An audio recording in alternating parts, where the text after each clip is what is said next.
Before we dive into the discussions on CID's internet governance, I'd like to invite Ms. Naya Nanon, Senior Research Analyst at the Caribbean Telecommunications Union, CTU, to give us a brief review of Day 1 of our Caribbean Internet Governance Forum.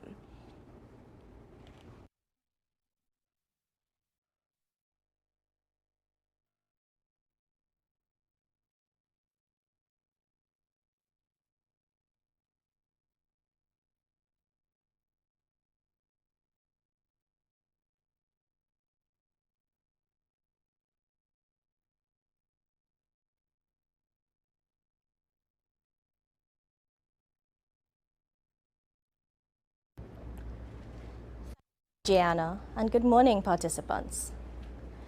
Yesterday, the CTU hosted the 18th CIGF and the first Caribbean Youth IGF. It was chock full of informative ideas, interesting presentations, and an alphabet soup of acronyms.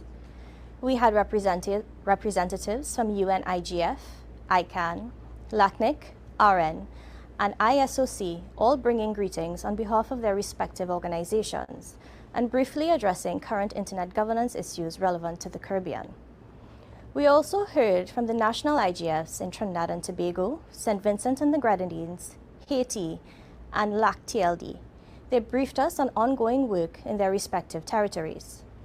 UN IGF representative Anya Genko spoke to us about the value of inclusion and cooperation among national, sub-regional, regional, and youth IGF initiatives, and specifically about engaging youth and parliamentarians on digital policies to shape democracy. Albert Daniels of ICANN reiterated that the voices of even the smallest stakeholders should be considered in these global discussions. RN Director of Caribbean Affairs, Bevel Wooding, noted how much more ingrained technology has become in everyday life and discussed the impact of the pandemic as a catalyst for the digitization of daily life. Miguel Ignacio Estrada of LACNIC shared with us the methodology and findings of the LACNIC-APNIC report on technical success factors of the Internet, noting that as the Internet evolves, it is important to recognize and preserve the guiding ideals and design principles that contributed to the scalability, flexibility, adaptability, and resilience. The general themes of all the presentations emphasize the importance of the inclusion and participation of all stakeholders, particularly the youth population, as well as the significance of proper representation and consultations for holistic and comprehensive policy and internet governance solutions. The Caribbean Youth IGF further stressed the need for youth involvement in decision-making and solution formulation. Youth account for the largest percentage of internet users, and in the Caribbean alone, youth account for 23% of the region's population. We also discussed the importance of internet resilience in the Caribbean, which can be impacted by the region's vulnerability to climate change and natural disasters. Lester Garcia of Meta took us through the evolution of the internet from dial-up to broadband and Meta's goals to facilitate the new internet, the next generation of the internet with a new world of enhanced opportunities. The metaverse is intended to be the new generation of the internet as a place for developers and creators to offer new experiences to audiences in a more immersive and interconnected environment. Xavier Jean-Clair from Barbados shared with us his insights on the creative economy, also called the orange economy, and on intellectual property matters. He demonstrated to the audience how a concept can be turned into digital art. We also dived into careers in internet governance and possible career paths for youth. ICT professionals from across the Caribbean shared their experiences and advice for youth as a possible roadmap for careers in internet governance. They emphasized the importance of being adaptable, flexible, and willing to embrace change and pivot as technology continuously evolves. It was indeed an impactful and interesting Caribbean IGF, and a very successful first Caribbean Youth IGF. As we proceed today into the inaugural CIDS IGF, we look forward to another productive and successful day. Have a wonderful day. Back over to you, DJ Anna.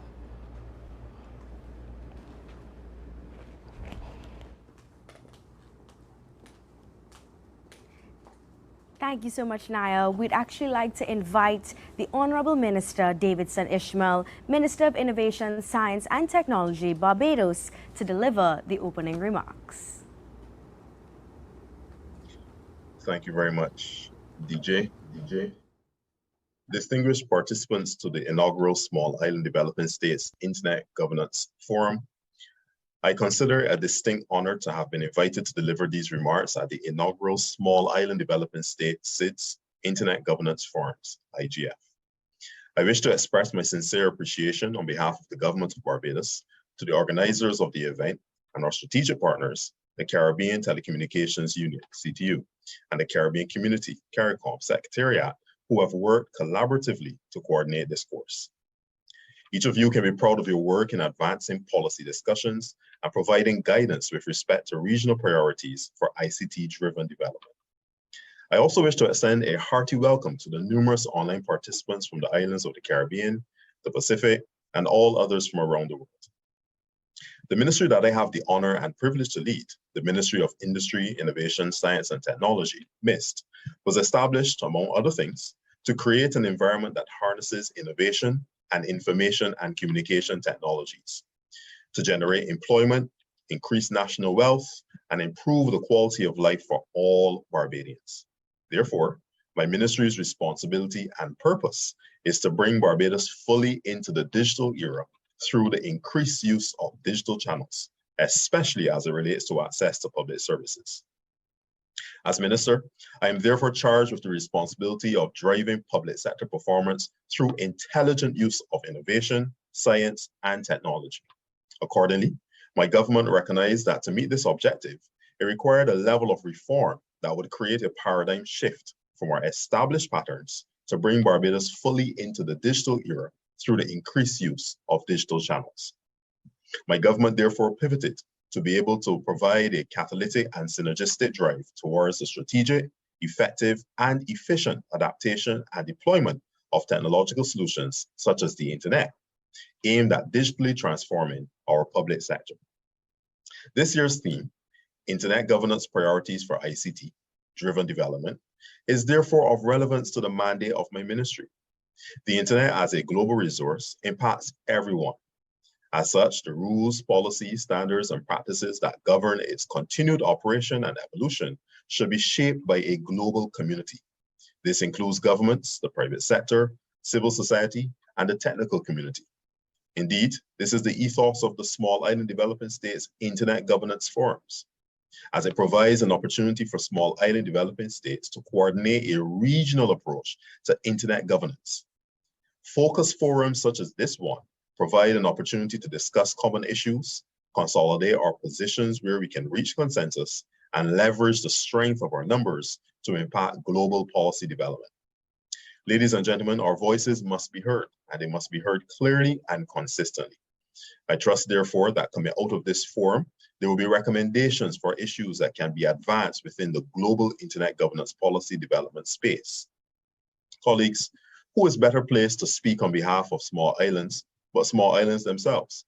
We understand our unique social, economic, and environmental vulnerabilities, chief among them, the global climate crisis that is wreaking havoc to some of the most vulnerable populations around the world.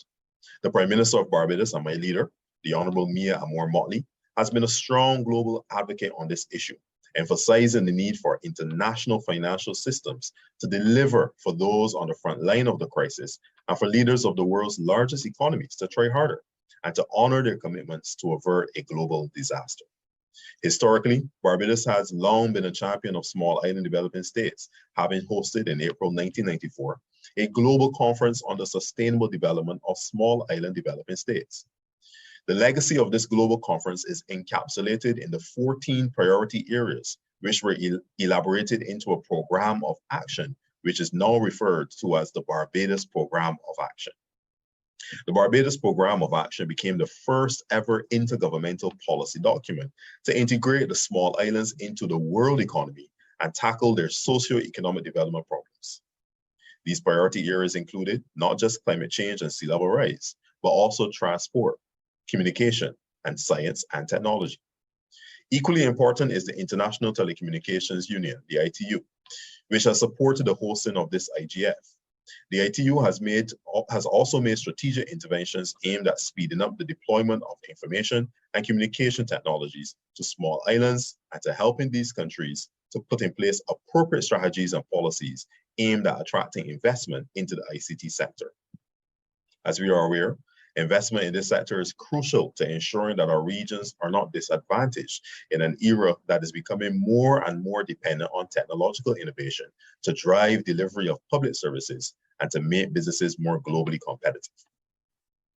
The Caribbean Internet Governance Forum, CIGF, which concluded yesterday, is one of the longest running internet governance forums globally, having reached its 18th year this year.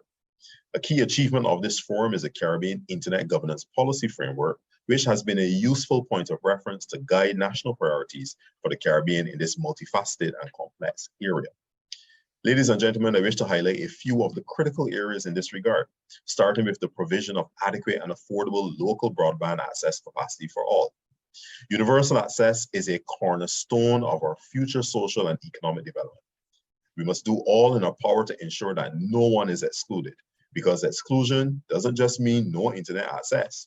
It means the exclusion from economic opportunities, from education and access to information, exclusion from public and social services that are becoming more and more digitalized. The lockdowns and social distancing measures of the COVID-19 crisis has reinforced the importance of communication infrastructures and services, as well as access to robust governance of data. Addressing these divides in access to broadband and underserved socioeconomic groups, upgrading networks to the next evolution of fixed and wireless broadband, and enhancing access to and the sharing of data can help spur economic and social benefits. In Barbados, we are committed to ensuring that everyone has access through the funding of programs through the Universal Service Fund. Hand in hand with connectivity, access to affordable devices is critical. During the global pandemic, my government worked with private sector organizations to provide access to devices, in particular to school children, to ensure that they could continue learning as schools were closed to physical attendance. Although there were still major challenges in this regard, we have learned from the experience and are even more resolved in our efforts at making devices more affordable. With respect to internet technical infrastructure and operations management, another regional priority, we have seen significant growth in deployment of internet exchange points in the Caribbean. ISPs, internet exchange points, are important in ensuring the reliability and capacity of the internet. We want an even greater proliferation of ISPs and the development of other internet services around them. I endorse the recommendation of the CTU that there be a minimum of one internet exchange point per country with local DNS route server and IPv6 routing capability, a regulatory policy for local traffic to be switched locally, and for reporting of traffic statistics by ISPs. Again, this will play a significant part in improving the efficiency of local traffic and will support the development of local content. Cybersecurity also remains an issue of concern and a priority area for the Caribbean. We must ensure coordinated and sustained national and regional approaches to cybersecurity and related threats. The CTU has worked with the CARICOM Implementation Agency for Crime and Security, CARICOM Impacts, on the development of a CARICOM Cybersecurity and Cybercrime Action Plan with the support of the Commonwealth Secretariat and the Organization of American States. However, more resources are needed to support proper implementation. This action plan identifies 5 priority areas of intervention for addressing cybersecurity and cybercrime issues in the CARICOM region. These issues are 1, public awareness, 2, building sustainable capacity, 3, technical standards and infrastructure, 4, legal environment, and 5, regional and international cooperation and collaboration. Of equal importance is the need for harmonization of legal frameworks and enforcement mechanisms at the regional level to support and facilitate certainty and predictability in the legal and regulatory environment. This falls squarely within the policy decision of CARICOM heads of government to establish a single ICT space within the region, underpinned with strong legislation and policies. Content creation also remains a priority. It is imperative that we create the enabling environment, such as the appropriate infrastructure and institutional support for the recognition and protection of Caribbean electronic content. Our creatives in the region are arguably second to none. I could go back to the 1970s with Jackie Opel from Barbados, Bob Marley from Jamaica, the Mighty Sparrow from Grenada and Trinidad, and Tobago, and many more. The internet provides a platform for monetizing creative content and providing opportunities for new and upcoming artists and social media influencers. We need to ensure that the Caribbean takes pride of place in this area. Other areas of priority include the promotion of awareness building and capacity building programs and events including the IGFs, such as those taking place this week, the Caribbean ICT Roadshow, ARIN on the Road, CaribNOG, the Caribbean Internet Peering Forum, and others. We should see over the next few months how we can work on these with our stakeholders from SIDS, notwithstanding the challenges that may arise due to differences in time zones and language.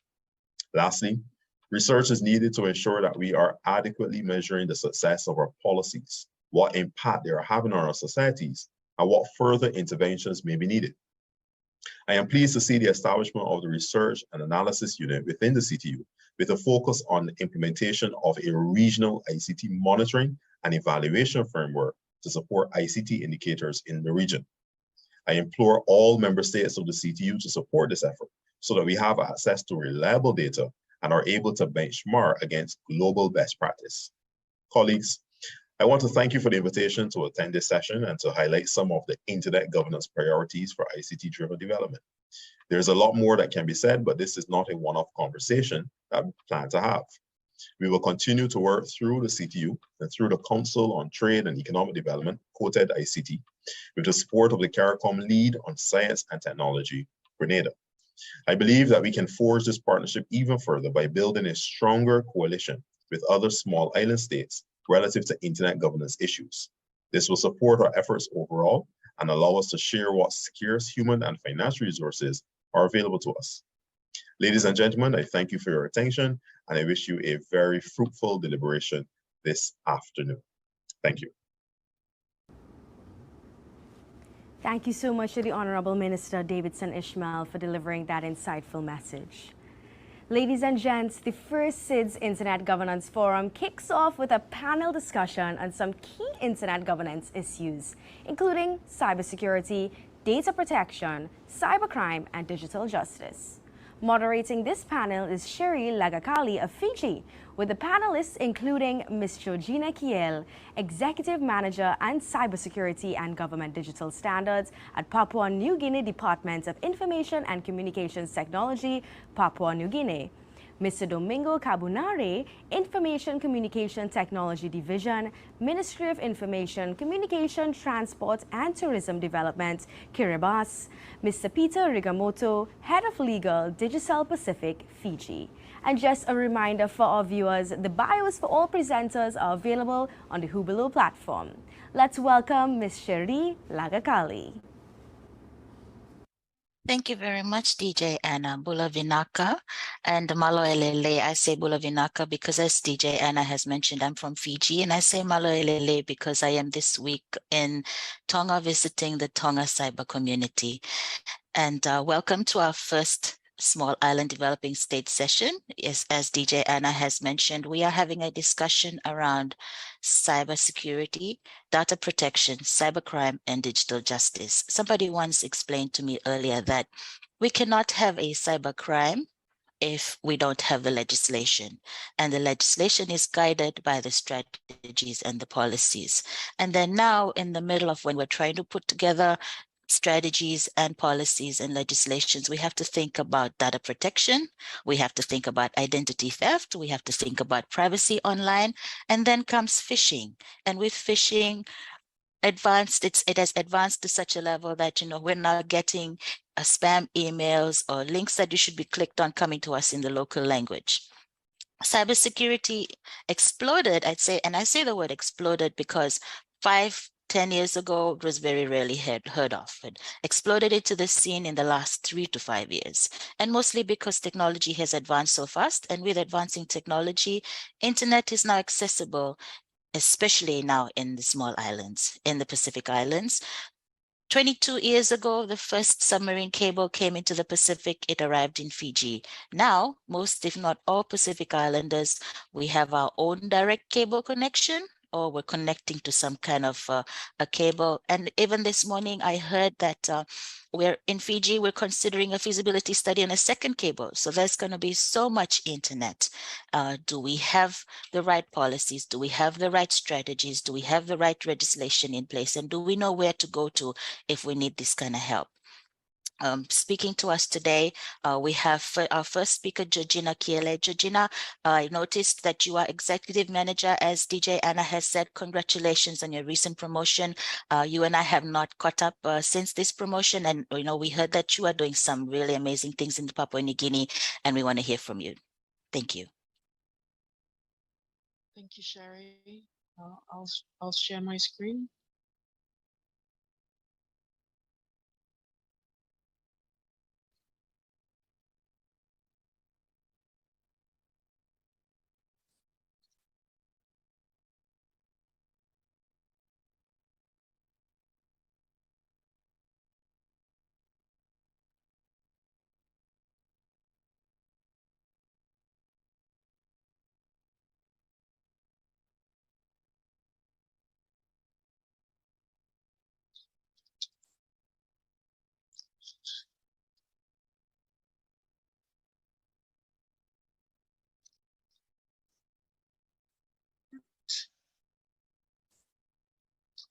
Okay, just Papua New Guinea government cybersecurity information update. I would like to start with the legislation and policy. We have to. I'm not sure if you're able to see my presentation. We can see the Sherry? folder. We can see the folder, all right. Gina. Just one moment, sorry.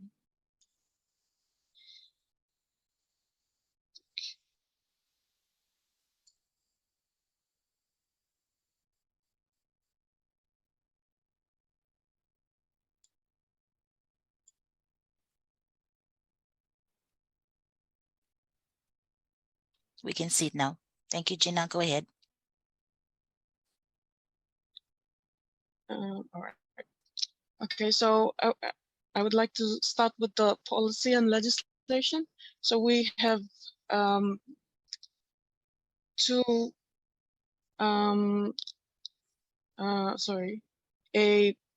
cybersecurity policy 2021 that was approved last year through the cabinet. And this policy, we started writing it in 2018.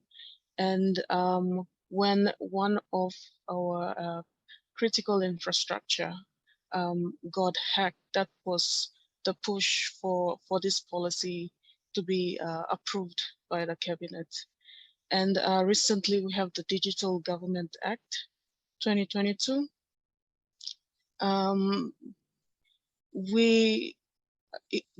For this policy, we started in 2 years ago also. It took us a while. Our lawyer that wrote this policy, he had to learn a lot of technical stuff to be able to put this this act together. And then we are still in draft with the cybersecurity strategy and the government cybersecurity standards. From before writing these standards, we were able to do the government departments audit, cybersecurity audits, where we were able to collect that data, and from this data, we are shaping our standards from this data. So on the queue for drafting is the Cybersecurity Act. The Act is taking cue from the National Cybersecurity Policy 2021. There are two acts that will taking the cue from this policy. That's the Cybersecurity Act and also the Critical Infrastructure Act. The NCSC and the N3C. NCSC is the National Cybersecurity Center. It's both in the Policy and the Digital Government Act. The two components of the National Cybersecurity Center is the CERT, which is responsible for incident response and site investigation. And we have the CSOC. CSOC is to do with the cyber defense and monitoring. And then we also have the National Cyber Coordinating Center, also in the National Cybersecurity Policy. So the CERT currently it's sitting in a different government agency, National Information and Communication Technology Authority. That agency and the Department of ICT, we report to the same minister. From the policy that we do plan to have the CERT to sit together with CSOC in the National Cybersecurity Center. The CSOC started in 2018 when we had the APEC,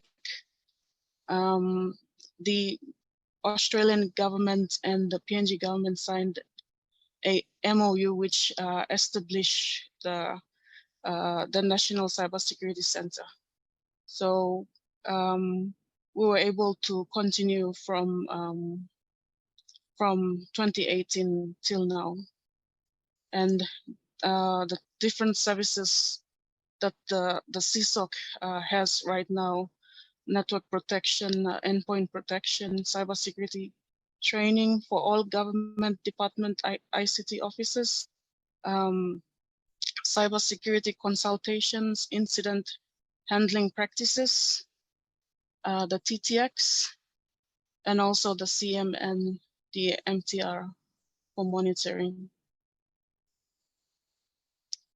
This is the Cyber Coordinating Center diagram. So with the Cyber Coordinating Center, it not only deals with cybersecurity. So with the cybersecurity incident response is handled by the CERT, but the Coordinating Center also deals with other cyber issues. So we also have the other capability, the social media management desk. It deals with misinformation and disinformation on social media. And with the we also learned during COVID, during the lockdown, we had a joint task force which was made up of different like the health department, the police. We were all sitting in one area, and we were able to share information. And so we learned from that, and we put it into the cyber concept. So we have the coordinating center. So agencies like the Cybercrime unit, the justice. So it mainly deals with prosecution. So from the beginning, like for example, if there is a fake information to do with the Prime Minister on social media, so it picks up, social media desk picks up that information, and also the coordinating center is also able to coordinate with the cybercrime unit to help find who the person is, and prosecution process could start from there. And also the use of technology would be in the CSOC. And the technology such as lawful intercept could be also be monitoring in the CSOC. So we all use only the technology monitoring with the CSOC. So the different cyber-related issues that we plan to coordinate within the N3C, also the cybercrime, cyber diplomacy, or anti-money laundering, human trafficking, drug trafficking, all these issues we are hoping to coordinate well within the coordinating center.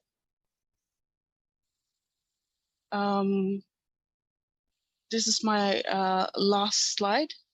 It's on awareness. So we have been involved in doing a lot of awareness, not only on cybersecurity, but also on cyber safety, online safety for children.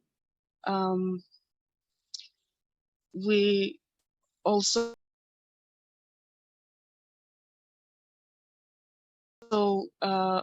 we use platforms such as social media, the newspaper.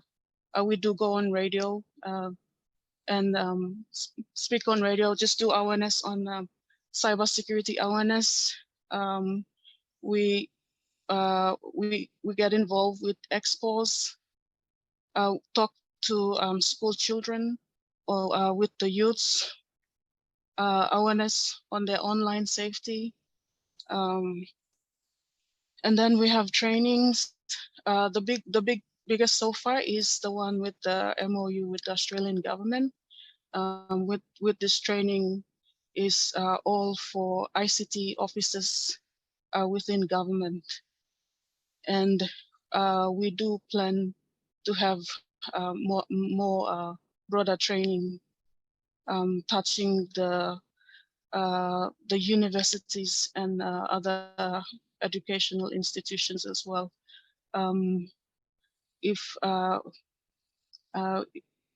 we could also standardize or on this curriculums, and also ITU trainings such as Wellsman King for the staff, and the APNIC trainings, and there's other trainings that are coming to us as well. US Embassy also provides some form of trainings to us. This is our digital government plan for 2023 to 2027. As you can see, for 2023, we have the National Cybersecurity Center fully operational. And in 2027, the cyber resilience matures.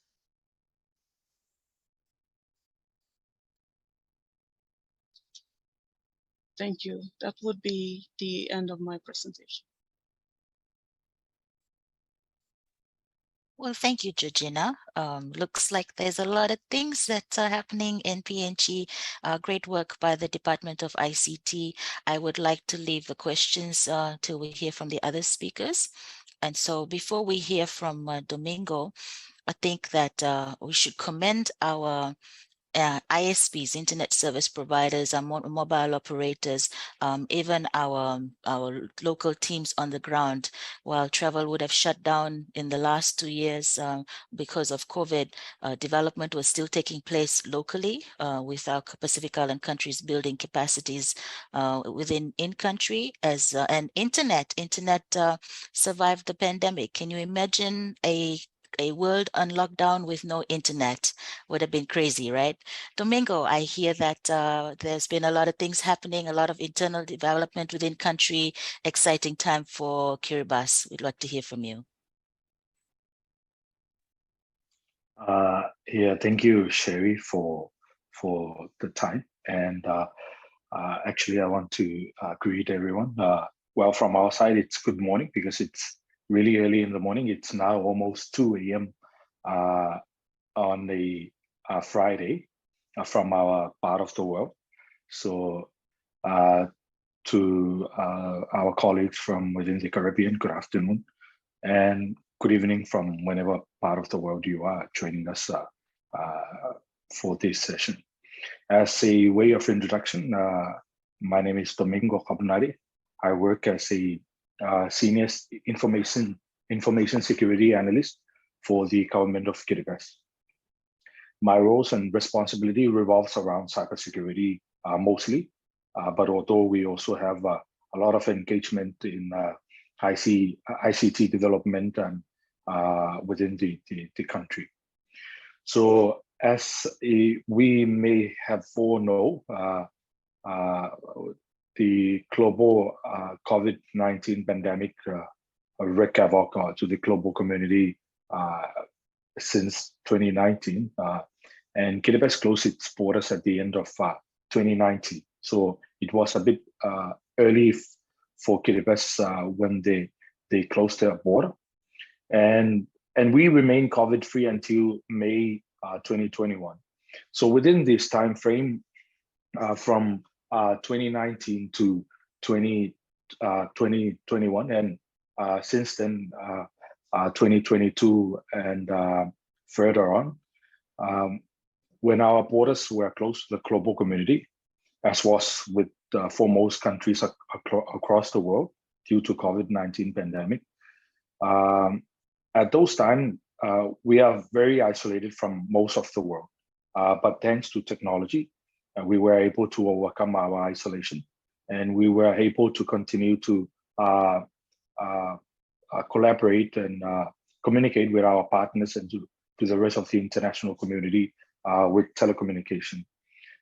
So as the Honorable Minister during his opening remarks mentioned that the COVID-19 has been a catalyst for most of the digitalization process for most countries. This was also quite the same case for Kiribati. So the government of Kiribati recognized that technology is a key enabler that will allow the nation to thrive and progress and to develop in the coming years. And as we may all have known, Kiribati, my country, consists of tiny, low-lying islands scattered across the vast ocean. And telecommunication has been the backbone linking all our islands together, connecting our people together despite the distance between each of our islands. And as a way of update, the government is continuing to roll out mobile internet network on all islands across the Kiribati. And since the inception of this government project back into 2014, there are now at this moment in 2022, there are now only 2 islands out of the 22 inhabited islands without mobile network. But the government and as a leading agency, we are planning to roll out mobile networks on this island towards the beginning of next year. So over the years, internet penetration have increased, and more and more of our people are connected to the internet. So this development presented a lot of opportunities for our local communities and our local population. For instance, connecting small local businesses from islands, outer islands, and rural communities on different islands to customers or consumers on urban areas, boosting commercial activities across the country. We also seen access to health was also improved with the introduction of a digital patient system where all health facilities across the country can access a centralized health information system for patient management and referral to our 3 main hospitals, which are mostly located on the bigger islands. And then online education platform was also widely used during the onset of the pandemic when the nation was under lockdown. So since May 2021 until recently, we recently opened our border. The education were mostly delivered via the internet. And so these are some of the advances that have been a great contribution to our social and economic development as a country. But with all these great advances and great opportunities, we have also observed an increase in cases where citizens were targeted with phishing and scam attacks, where Sherry shared at the beginning of this session. And this phishing and scam attacks have also trying to have changed over the years, involving local languages, where a lot of our local population were also being victimized, and also victims where they are financial loss. And there are also cases where minor children were lured into inappropriate communication with adults. There are also several parents and guardians reporting children accessing inappropriate content online. And then we at the ministry, at the agency that leading cybersecurity development, there was also a number of unauthorized access reported to online account and many other activities that were also, despite a lot of these great advantages, there are also some of the issues that we are starting to see as more and more of our people have access to the internet. So these have led the government, our government, the government of Kiribati, to embark on introducing appropriate measures and putting mechanisms to better protect citizens, and more importantly, children. So noting a large proportion of our population have access to the internet, the government introduced a national cybersecurity strategy between 2019 and 2022. So the government introduced the national cybersecurity strategy in 2020, but prior to that, the national ICT policy was introduced at 2019. So we have a bit of time to review and revalidate some of the ICT development and priorities that needs to be reviewed. And so with the onset of the pandemic, we have also shifted some of the priorities towards certain areas where there is greater needs to boost development, especially health facilities within on different islands to have access to internet connectivity, so that they can better have access to information, updated information regarding the COVID pandemic that is affecting the country at that time. And so in 2021, the cybersecurity strategy was passed in 2020 with provisions covering plans for critical national infrastructure protection, child online protection, establishing a computer emergency response team, and establishing a cybercrime legislation. So these are some of the goals of this strategy. And in 2021, fortunately, and I said it was quite fortunate that there was this, our borders were closed. The government was quite so focused on establishing a cybercrime act, in a sense that we are seeing a lot of our people connected to the internet to communicate to partners and business partners outside of Kiribati when the COVID, when our borders were locked the global community. So with this, there was a fast track in 2021. Our Cybercrime Act came into force. It was passed in Parliament in 2021. And our Cybercrime Act was modeled after the Budapest Convention on cybercrime. And we are now currently working toward acceding to the convention. And we hope that this will happen within the next year from now also.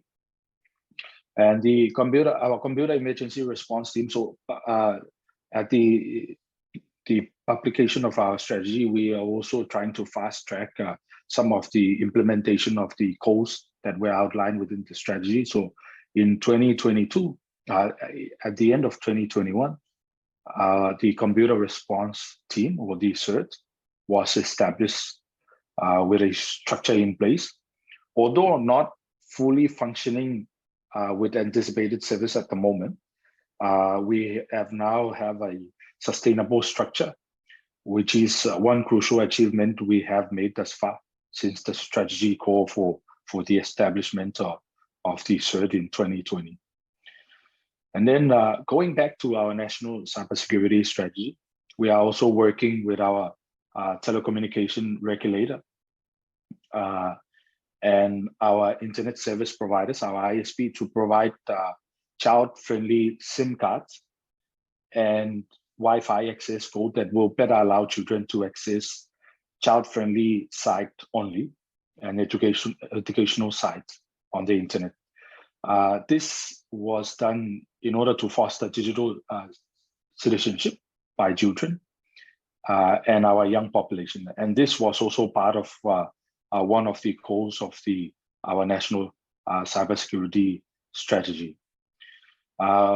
We, like most of our other Pacific colleagues, we have also been conducting mass community and school online safety awareness to better equip our citizens with the skills and knowledge to navigate the internet safely. But all of these efforts to try and put in place controls and mechanisms to better protect our people cannot be realized without data. So at the initiation of most of these efforts and activities, we also try to get our baseline data as we progress forward. So in a sense, we are able to determine how effective these controls and mechanisms we put in place as we progress on.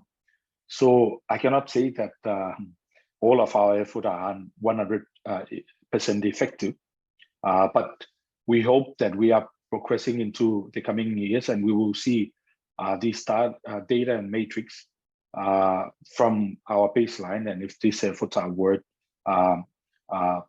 pushing forward. But at the moment, most of these control mechanism we put in place seems to be working thus far. And we hope that will be the case in the coming years.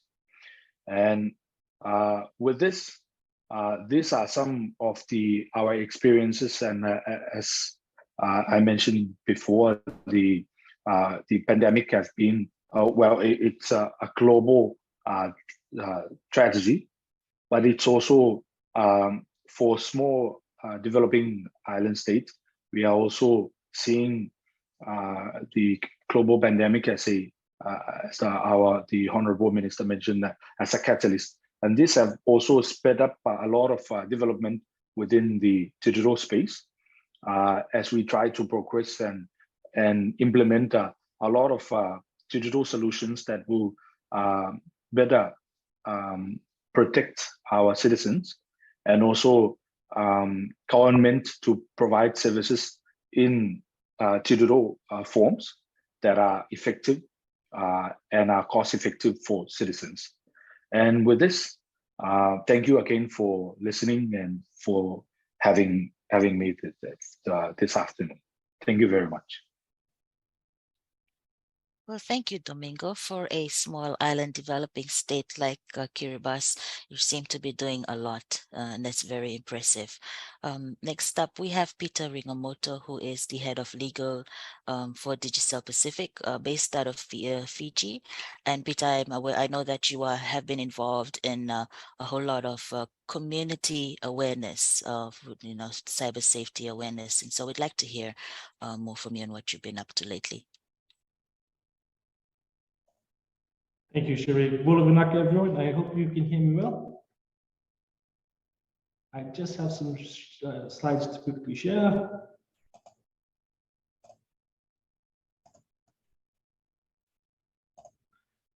Now, my name is Peter Ringamoto, as already said. I've had 13 years experience at Digicel as the lawyer for 5 Pacific countries at the moment, head of legal for the Pacific. I have a keen interest in cybersecurity and have made submissions in cybersecurity in both Tonga and Fiji. And we also do a lot of advocacy together with various stakeholders, which is part of what I'll be speaking of today. Now, I'm very excited to be here, of course, because I'm the only person in Fiji wearing a jacket at 2 in the morning. But it is excellent to be presenting here at the Caribbean and inaugural SIDS IGF. I'm sure there'll be a lot of synergies and commonalities between our various countries. And I will try and tie the cybersecurity, cybercrime, and digital justice, as on this slide, together with the internet governance priorities for ICT and ICT-driven development. So just briefly on what I'll be talking about, what I think we are, the problems we have, the things that we are using to fix those problems, and some gap fill. So my favorite slide when doing presentations, that's my daughter. If you guys have seen the Disney movie Moana, she's just like this. So one thing with us in the Pacific, we're surrounded by water. And after spending 2 weeks in Jamaica, once I know that the Caribbean also has these beautiful beaches, but there can also be, how do you say, detriments to being so close to the water. So my lovely daughter was unfortunately stuck in Tonga when there was a tsunami, and we weren't able to speak for 2 weeks because the communications to that island country was down. So it's just a key example of how communications are so important. And there are dangers out there in the sea. But thankfully, in these small island developing states, we have big hearts. We have a lot of resilience from these natural and cyber disasters that befall us. So as the honorable leaders of our states and as the Honorable Minister, Mr. David Senishmel said previously, we have a lot of advocates for the ocean. So moving on to my next slide, these are some of our Pacific advocates for the ocean. Our Prime Minister from Fiji, Frank Bainimarama, and Nobel Prize nominee from Tuvalu, Honorable Minister Simon Kofe, who is also part of this SIDS delegation from the Pacific. So you'll get to hear from him also later. We're also big fans of the Honorable Prime Minister for Barbados, Honorable Miyamoto. I've watched a lot of her videos. But these are keen advocates for climate change and the environment.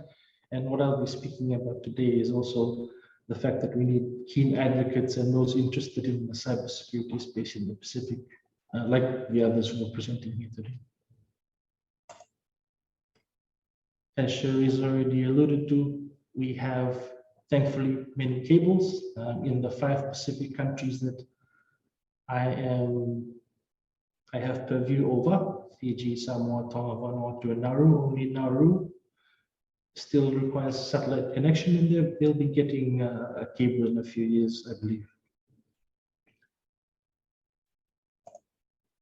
Now, what we see everywhere, though, is, and I believe it was Sherry who said, there was an expansion in phishing and cybercrime over the last 3 to 5 years.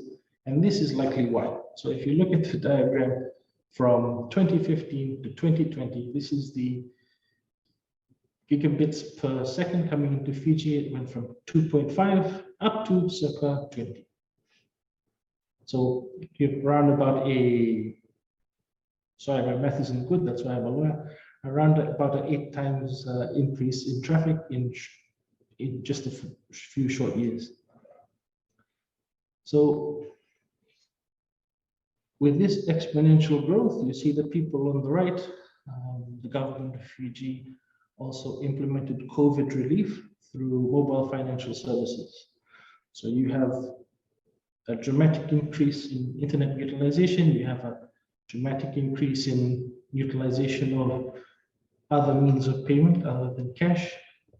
And as the man from the Caribbean who also moved to New York, Biggie Smalls, once said, more money, more problems. So what we have is in Fiji a lot more problems because of more technology, and we have remittance transactions of almost $100,000 where funds were going the wrong way. We have a company that lost $500,000 to an online scam, and on a smaller scale, but also important, a lady who was 65 years old that lost $70. Thankfully, somebody gave her the $70, but there are degrees to cybercrime, but it affects everybody.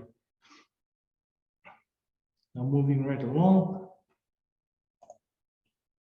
what we do have. So I said we talk about where we are, what our problems are, and now moving to what we have. We have a lot of different bodies in Fiji: the Fiji Police, Online Safety Commission, Fiji Revenue Customs, FICAC, which is the Anti-Corruption Division. And we have a lot of interested people. So advocates like Jerry, myself, and a lot of these people in these photos who are a very small bunch. We in the Pacific might lack the technology and the resources of the bigger countries like Australia and New Zealand in our region. But we have a very dedicated group of people that continually get together to try and fill the gaps in the cybersecurity space. And so volunteers and experts, we have coffee sessions to plan what is coming up next and conduct school visits. Now, looking at the regulation and the structures in the Pacific, Nauru and Fiji don't have the cert yet. The others do. Everybody has some form of a Cybercrime Act, whereas Vanuatu has some cybercrime provisions, and they have a bill currently before Parliament. So there is a lot of development in this space. Everybody recognizes, as you can see from the next slide, we have so many organizations in the Pacific all recognizing the need for stronger cybersecurity.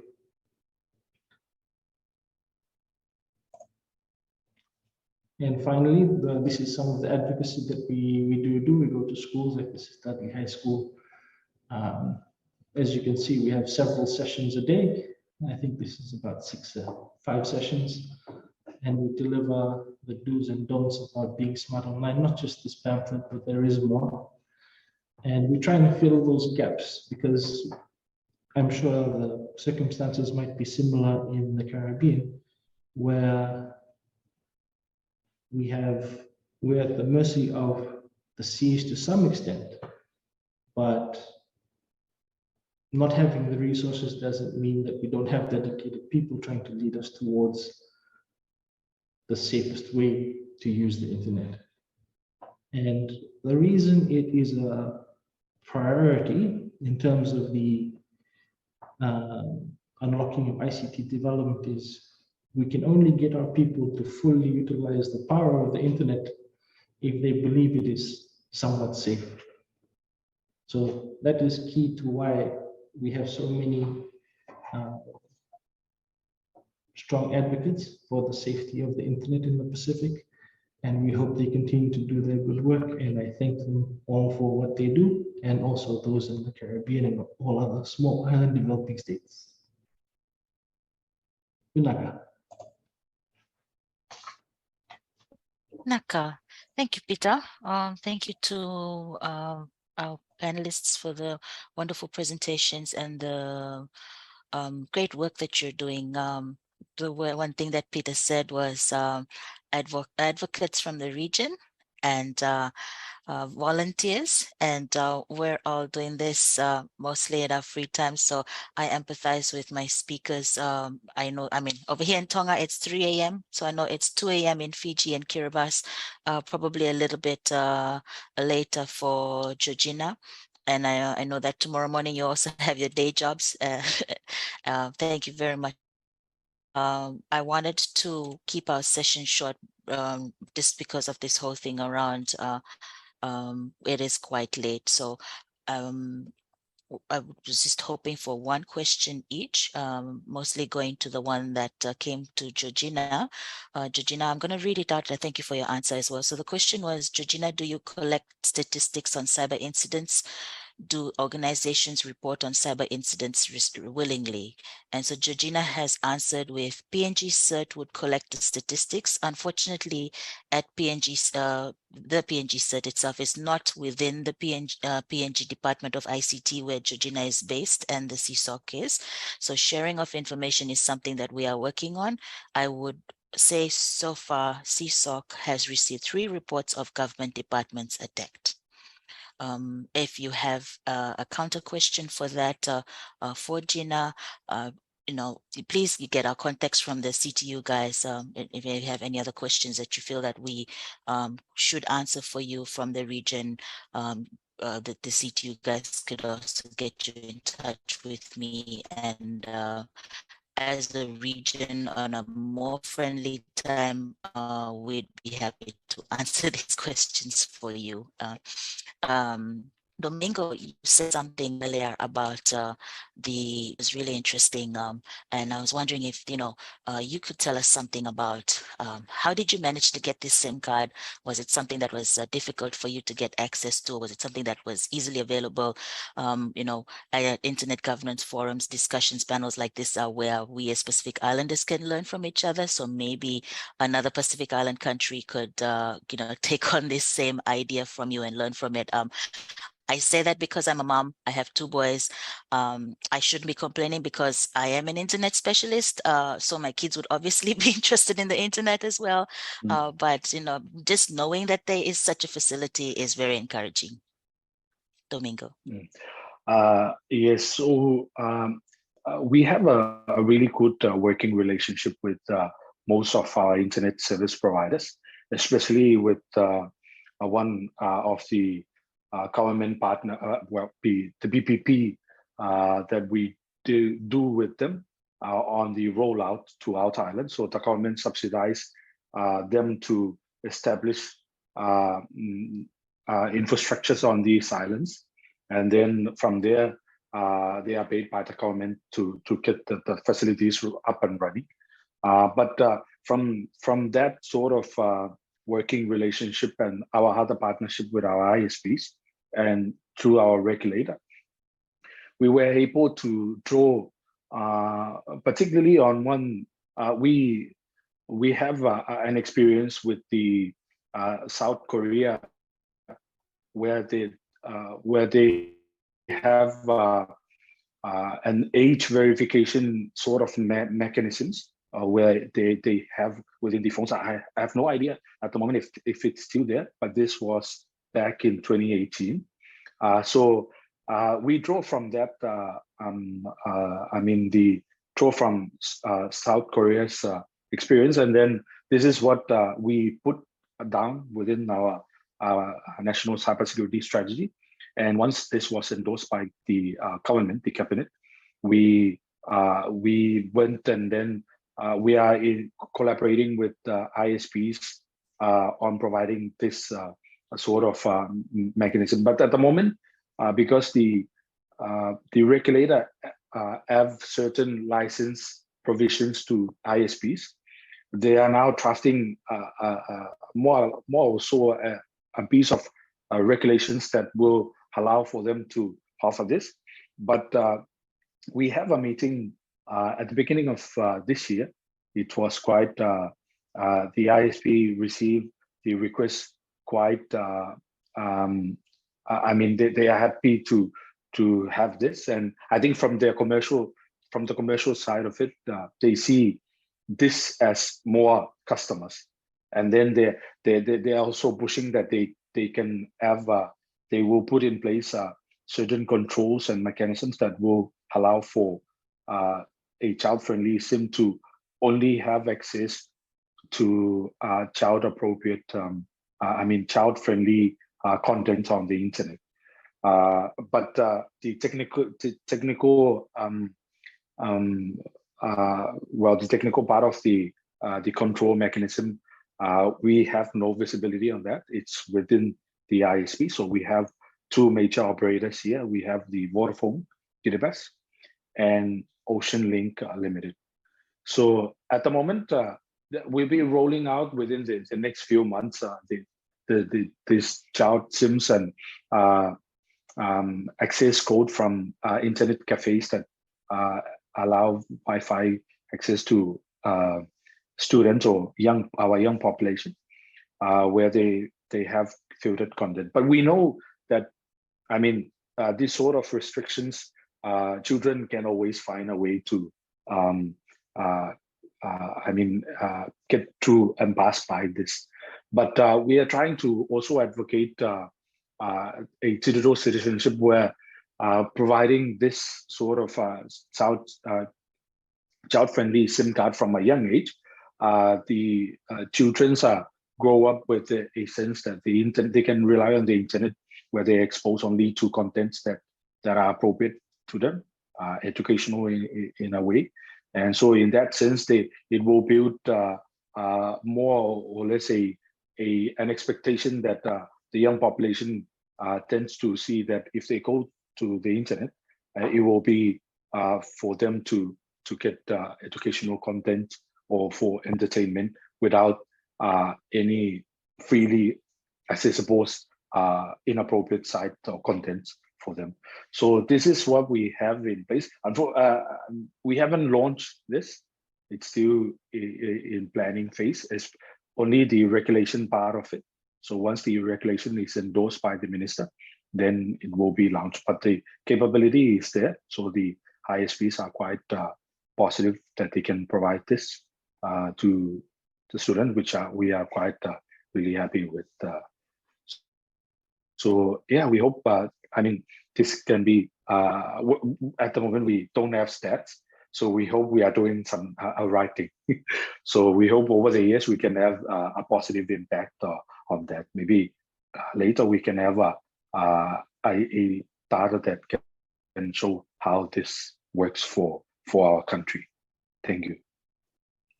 Thank you, Domingo. That sounds pretty cool, and we look forward to hearing about when that gets endorsed and gets out into your public. Peter, I wanted to go to you. You said something about, and I know you well, so I guess I can ask you this. But you mentioned that, and from your legal background, because we've had all those legal terms, and then you've been involved in the mobile technology regulation, and then coming down to, you mentioned that cybersecurity was something of your own interest. And so coming into these cybersecurity discussions, because Georgina and Domingo, they are technical people, so we have a responsibility to that. But coming from from your legal background, and then having to come into these cybersecurity discussions, and then hearing all these jargons, tell us a little bit about your experiences, just how easy or difficult it was, because we're talking about how the internet affects everybody. So cybersecurity, cyber safety, it's relevant for the whole community. But how do we technical people start speaking these everyday languages so that we can start telling people that start paying attention to your devices, updates, and things like that? Okay, so I think my interest in it started about 6 years ago. We had some consultations with the CTO when they came down. The regulator from Salmon now, Gisa Purcell, she was at the CTO at the time. And we had an informal group coming out of those meetings that when we used to meet monthly just to talk about if legislation comes, and so it was good to understand over the course of those meetings over the next 4 years or so, comparing the Budapest Convention to what the technical people on the ground thought should be protected. And then, in the Pacific, we have specific issues like trying to reverse intercept, and we don't have IPv6. We have very limited IP addresses and those sorts of things, which make backward tracking from the internet difficult. So those are things that the more dialogue we have, the more I learned about those technical things. And it was easy because there were people willing to discuss them. So I guess safe spaces with interested people would be my recommendation. Well, thank you for that, Peter. And on that note, Domingo, and he's always talked about awareness in the communities, and I think from one of the government departments in the Tourism Association, he talked about how when the Ministry of ICT started educating the government departments about the need to update your devices and stay safe online was when people started paying attention as well. So there is a question. I'd like to go to the question that is here to all panelists from Nigel, and I think that and anybody could answer it first if you had an answer for it. Is there any policy or legislative work taking place in your countries regarding personal data protection? Perhaps if I may, Sherry. Unfortunately, Cigf is also embarking on a digital transformation. Government digital transformation project that is funded by the World Bank. So the project will be launched within the next 2 weeks. So it's a substantial investment by the World Bank, trying to transition the government services into digital services. So one of the activities within this project, and it will happen within the next, actually the timeline will be years, but for the data protection legislation work will be done within the next year or 1 year and a half, because we have some preliminary work that has been done for data protection legislations that we have done before, especially on gap analysis within our existing legislations in place. So this is one, it's an ongoing activity for us, and we are quite definite that it will be done within those time frame, within a year and a half, because funds is with the assistance from the World Bank, funds are there. It will be when we get the technical assistance from experts to assist us further in the drafting process and the actual validation and consultation with the general public and other government agencies. So yeah, if that answers the question. So actually, we've been trying to also explore other Pacific countries' data protection laws, but there is minimal information out there on data protection. So we hope if there are some countries within the region or even the Caribbean with data protection, we are very looking forward into seeing what they have in place already. Maybe we can draw from what they have and perhaps put them down into our legislation as well. Thank you. Thank you, Domingo. Georgina, were you going to say something? Yes, thank you. Data protection policy is it's in our plan to for the policy, and after the policy comes the act. At the moment, we have the Digital Government Act 2022, which got gazetted for commencement just a few weeks ago. So in that act, we are dealing with data governance. So in the type of tech, we are planning to standardize the type of technology used for data collection within government. So it covers the personal data's collection. So for we respect, we are considering mandates from different agencies that they collect the data. So from our department, we are focusing on infrastructure, technology, and security, where we put standards around it. Thank you. Thank you, Georgina. Peter, I'm going to read out a question that is addressed to you in the chat, and then I know that you all have to catch a few hours of sleep before you go into work. So after that, then I'm just going to have each of you just wrap up with your final words. So Peter, the question is, this is from Kevon Swift of LACNIC. Experiences, lessons learned you can share regarding raising cyber awareness among vulnerable groups such as the elderly and people who are not digitally savvy. Thank you, Peter. Thank you, Kevin. For the most part, we've done quite a few presentations to groups like this who are very tech savvy, and a lot of school children, so mostly high schoolers.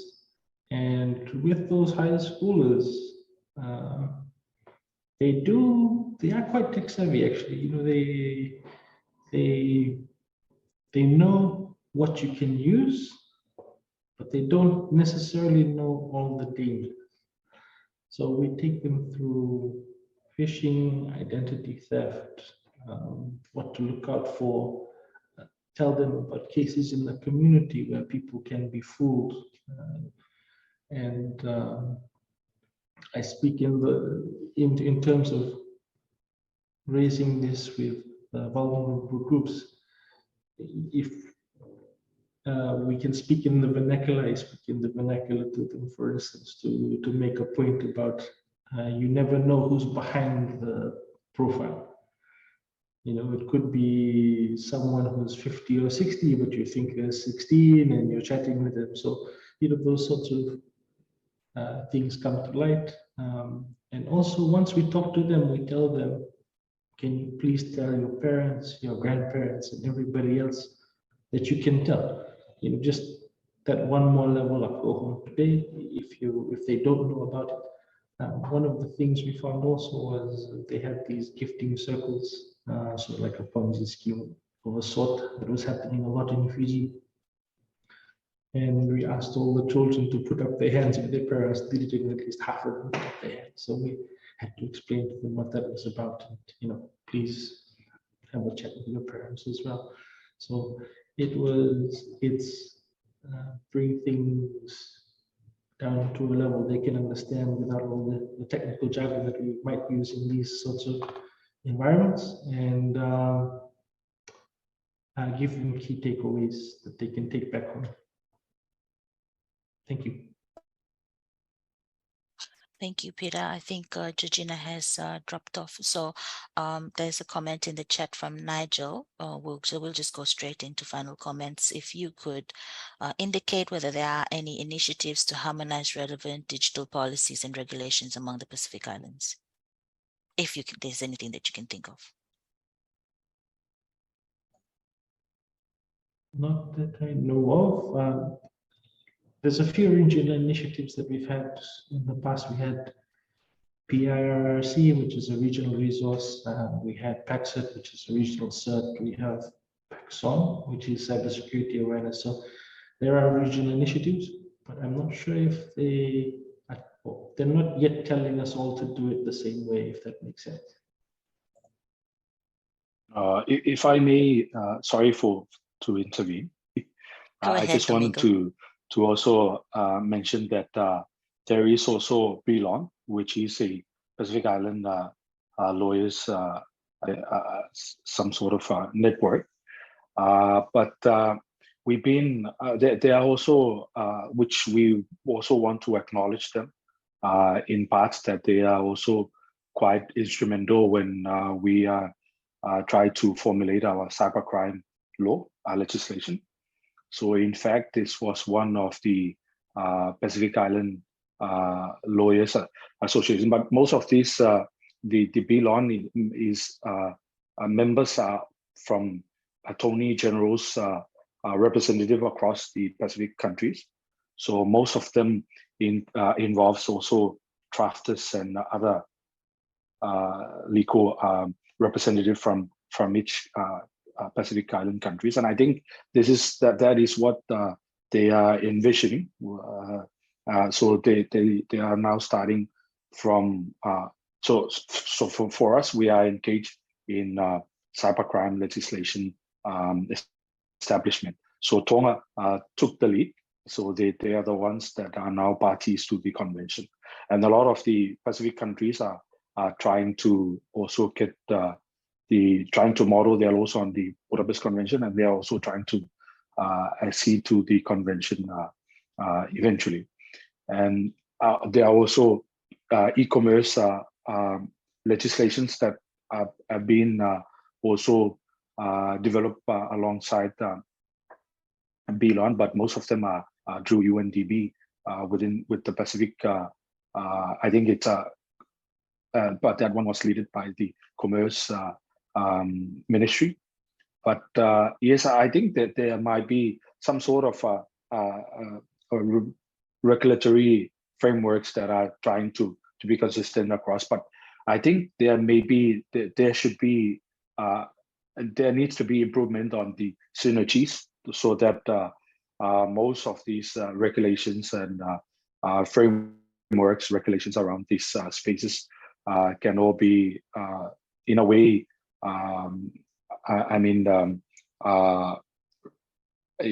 standard across the region. So we can also try to, we have a more or less a similar law when we talk on these specific issues. Thanks, Domingo. So yes, that is the Pacific Island Law Officers Network, and they do have a cybercrime working group, and a lot of it's really, like you mentioned, aligned to the Budapest Convention, with also the assistance from the Council of Europe. So Domingo, did you want to go on to you? I don't see Georgina back. She's probably been late on her side as well. So we'll go on to your final words, Domingo, before we wrap up for tonight.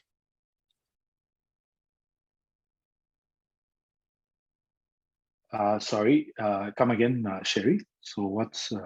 Oh, we're just wrapping up. So your final words. Oh, okay. My bad. Sorry.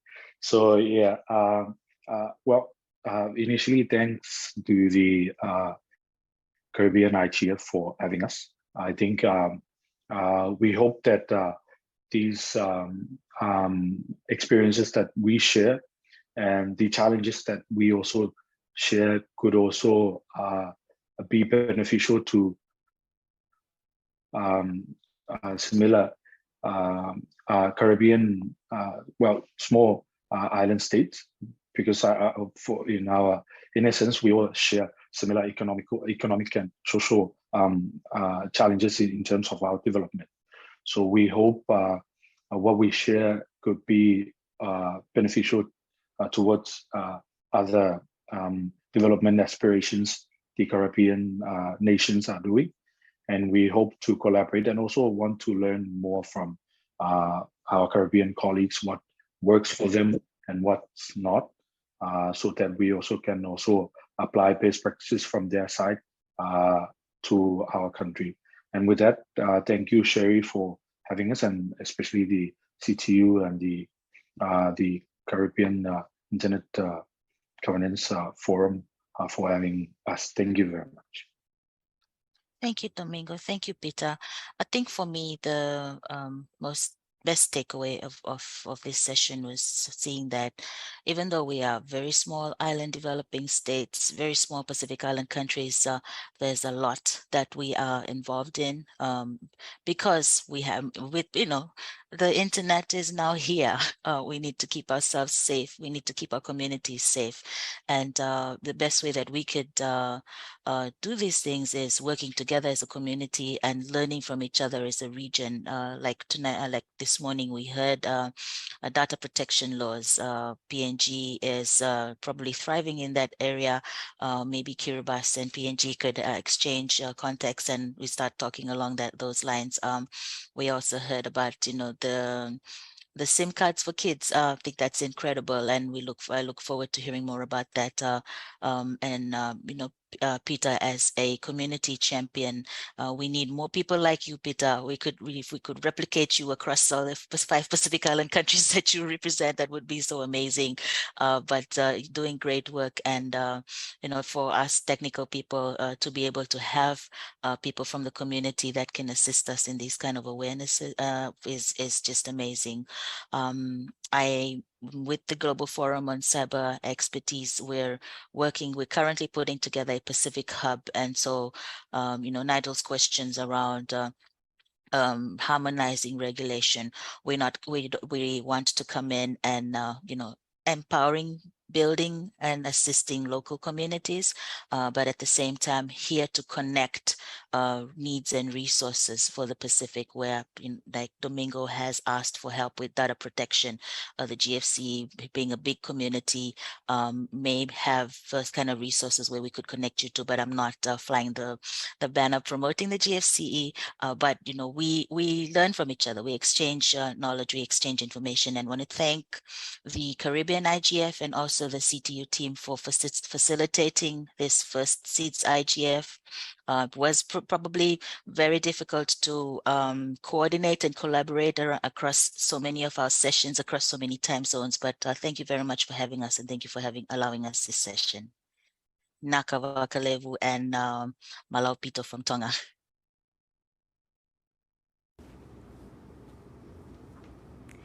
Thank you so much to our esteemed panelists. It's time for a 15-minute coffee break. Do you guys remember yesterday's fun? Well, get ready to challenge yourself with some word scramble. Hidden in the virtual booths of this week's events and partners are letter cards. Once you locate all the letters, just head on over to the engagement page where you'll find all the contests available for this week and submit the word in the word scramble contest for today. It's that simple. The first person to correctly submit the word will win. Get this, a US $50 Amazon gift card. The game is going to be open for only 5 minutes, so head on over there now and play. Good luck. We'll be right back. I'm DJ Anna.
Welcome back, ladies and gents. I'm DJ Anna. We hope you enjoyed that segment and your coffee break. Right after this panel, you will be competing again soon. But first, I'd like to welcome my guests who are here in person. I'd like to say hi once again to Mr. Rodney Taylor, the Secretary General of the CTU. And I'd also like to welcome Ultrasimo, renowned DJ, media personality, radio host, Hollywood actor, business owner, and my co-worker. Welcome, everyone. Thank you very much. Thanks for having us. So today we're going to be having a little discussion about social media platforms and how they are central points of control on the internet. So let's jump into it. Well, I guess I would ask from a layman's perspective, what is internet governance, right? Because as a user of the internet, as most of the viewers here, we would come onto the internet, or we would have been born into the internet era and not really think of what internet governance is, or the fact that somebody does govern the internet. So can you tell us a little bit about that? Sure, thanks for the question, because the internet itself is a global resource. I mean, it connects people everywhere. There are about 5 billion people connected globally. There is no one single entity that controls the internet, but there are a few key international organizations that manage different aspects of it. So the technical infrastructure, the fiber optic cables, the satellite communications, a lot of that is managed by the International Telecommunications Union, which is a specialized agency of the United Nations. There's also the Internet Corporation for Assigned Names and Numbers that manages the domain name system. So when you type in www.roties.com, whatever.com, it is linked to a number, an IP address, a public IP address that takes you where you can find that web page. Now, imagine that happening globally. You're accessing websites in China, in Germany, in the United States, in Canada. All of that is being managed through a global domain name system, and there's an organization that manages that, and there are policies and standards associated with that. There are also other regional registries like the American Registry for Internet Numbers, LACNIC, and others that set regional policies, and there are other organizations, a whole set of them. Governments, of course, are involved. Governments set policies, not so much sometimes on technical standards, but on other softer issues like cybersecurity, for example. Governments may say what is legal, not legal, in terms of harassment, and those things are governed by laws which are set by governments. And all of that is part of the internet. So it's a very complex issue. Okay. So when we delve into the aspect of social media, for myself and Simo, we would probably look at it through the lens of content. But looking at social media from the lens of internet governance is obviously very different, because you have to start looking at policies, technical architectures that could pose several challenges to maintaining, the rights of people on the internet. So when you look at internet usage, obviously social media is used by primarily youths. Probably 80% of social media users are youths. So if we are to look at how this affects youths in terms of their ability to have security on these apps, how will internet governance play a role in that? Yes, and that's why we had the Caribbean Youth Internet Governance Forum for the first time. And for the first time this week, I did my first boomerang. So I think we did a TikTok as well to promote it. So social media obviously is a new space where people socialize and interact. And so now it brings in a whole set of issues. Protecting copyright, for example. If you own intellectual property, the ability to repost stuff that's not yours, how do you protect your rights as an artist? Mm-hmm.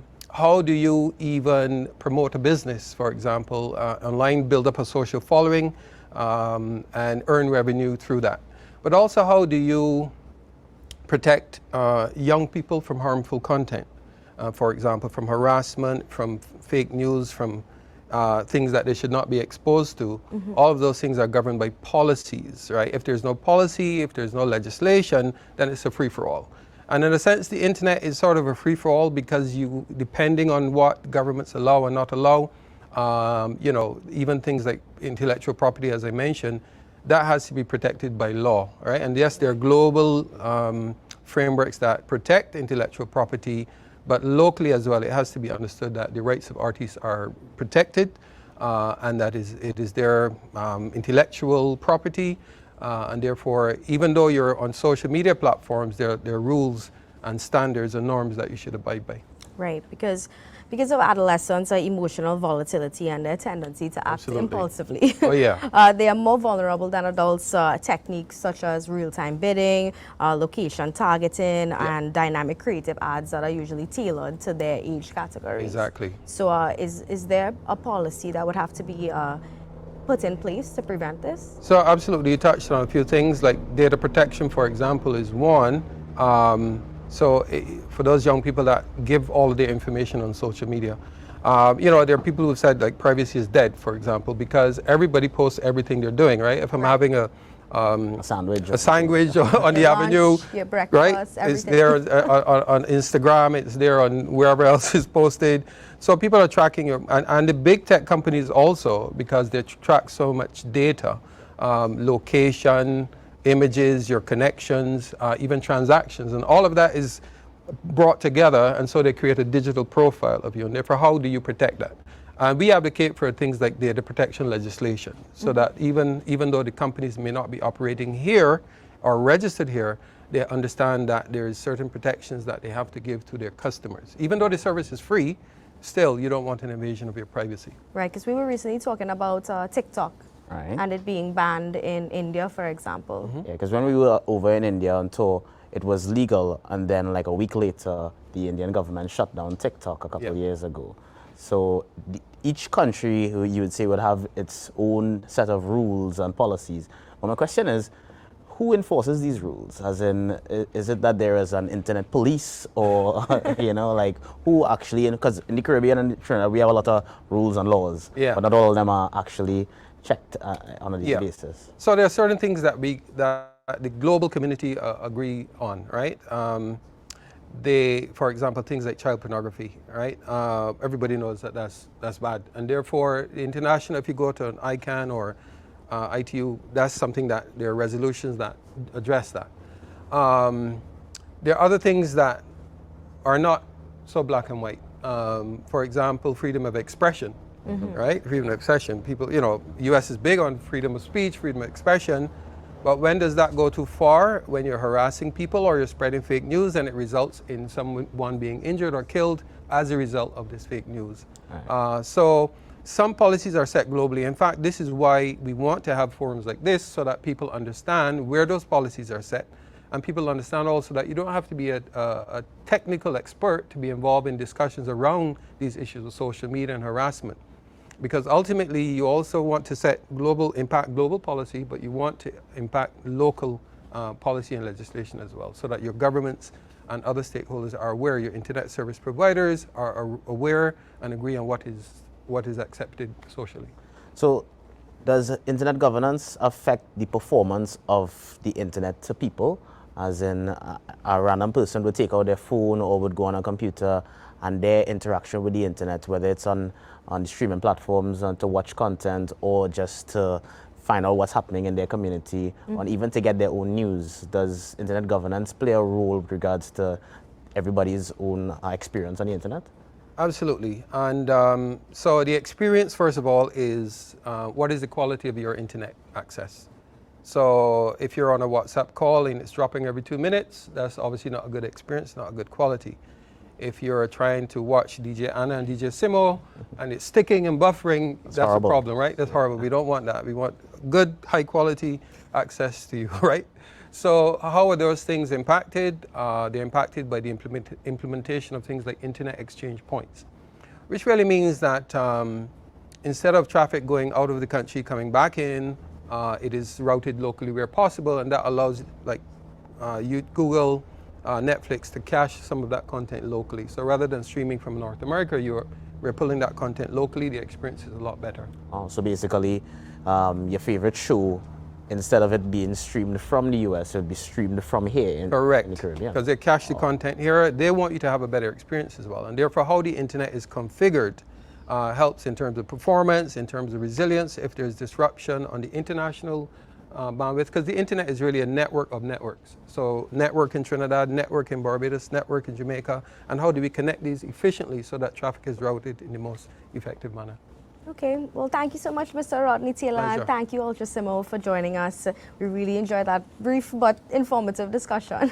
My pleasure. Guys, it's time for us to jump into the discussion panel on the regional digital strategies and the digital economy. We invite the moderator of this session, Mr. Gary Kalu, to take the floor, and Gary will be joined by our esteemed panelist, Mr. M. Raj Mohabir, Officer in charge of the economy, maritime security, regional connectivity, migrations, and SIDS. We also have Andrea Giacomelli from Geneva Pacific E-Commerce Initiative and Rodney Taylor, Secretary General of the CTU.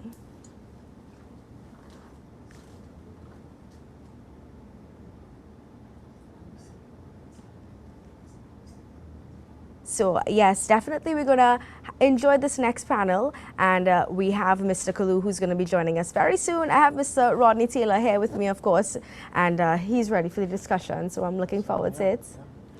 Yes, and guys, of course, you're taking in the CIGF. Yes, we're having a great time at the Caribbean Internet Governance Forum, brought to you by the CTU. Don't forget that you guys can post your questions in the Who Below platform, and we will respond to them very soon. So at this point, I'd like to welcome Mr. Kalu, who is here on our panel. Yes, good morning to all. Thank you, Anna. Yes, morning to all participants joining us regionally, and those joining us, of course, we welcome those joining us from the Pacific side. We know it's very early there, and we appreciate, your participation.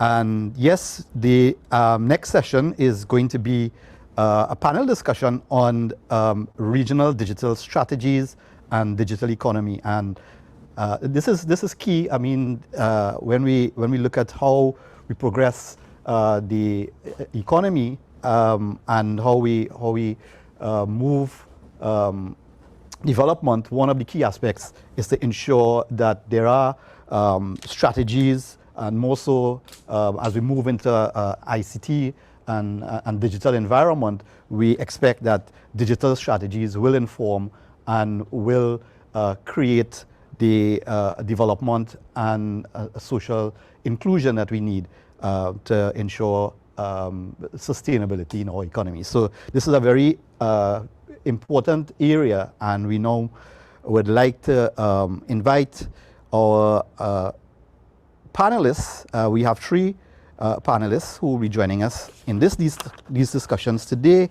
They have already been introduced by DJ Anna, but I'll just mention them again. We have Mr. Raj Mohabir, Andrea Giacomelli, and Mr. Rodney Taylor. So I'd like to now invite Mr. Mohabir to give us some opening remarks, or if there's a presentation that he wishes to present to us, the floor is open to him now. Yeah, thank you very, very much for inviting the Indian Ocean Commission to this very important, I should say, subject matter. I understand that I have some 10 minutes to intervene. I haven't prepared any presentation. In fact, I was thinking of doing that. Now, here in Mauritius, which is the headquarters of the Secretariat of the Indian Ocean Commission, which is an intergovernmental organization of the 5 island states of the Western Indian Ocean region. But then I just wanted to say that our activities do not just restrict into only our geographical regions, but our activities spans over maybe the whole world. In one of the areas in which I have been very active since I joined the IOC 20 years ago is the issue of small island developing states. And one of the most important aspect of the SIDS and for the development challenges is for us to recognize that the ICT is now what we say a sine qua non prerequisite for any regional activities, national activities, local activities, anywhere. So we can't think of anything without bringing in ICT. We can't think of any regional project without bringing in the ICT component of it.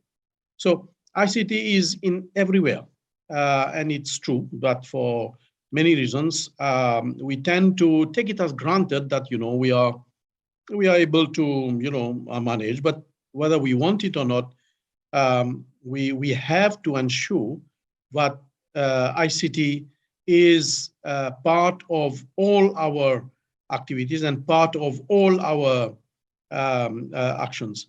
And this is where it is very opportune that we have an inter-regional exchange on this subject matter. And I'm indeed very happy for the invitation that we got from CTU to participate in this event. And I hope that our contribution will help to understand and exchange experiences, what we've been doing in our region, and learn from you as well, and maybe learn from elsewhere.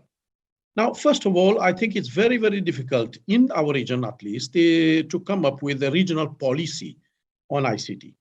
And what I will do in the rest of the remaining time that I have to intervene is not to make such, talk about what we could do or should do, but what we have done.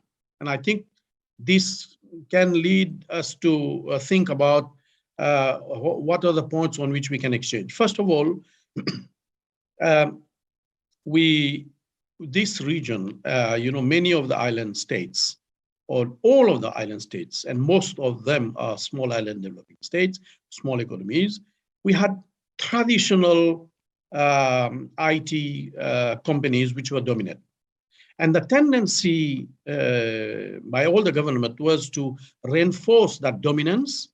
And at the end of the day, we were in a situation of quasi-monopoly of these companies. And that prevented, new incumbent companies to join in and to improve the, how can I say, the access, in terms of cost, in terms of quality, etc., of IT services to the population. And why this is so is because, for example, we had until last March, we had the same company provided broadband internet services in the islands, So, in fact, some countries were linked to submarine cables, but in fact, they were all the same owner behind.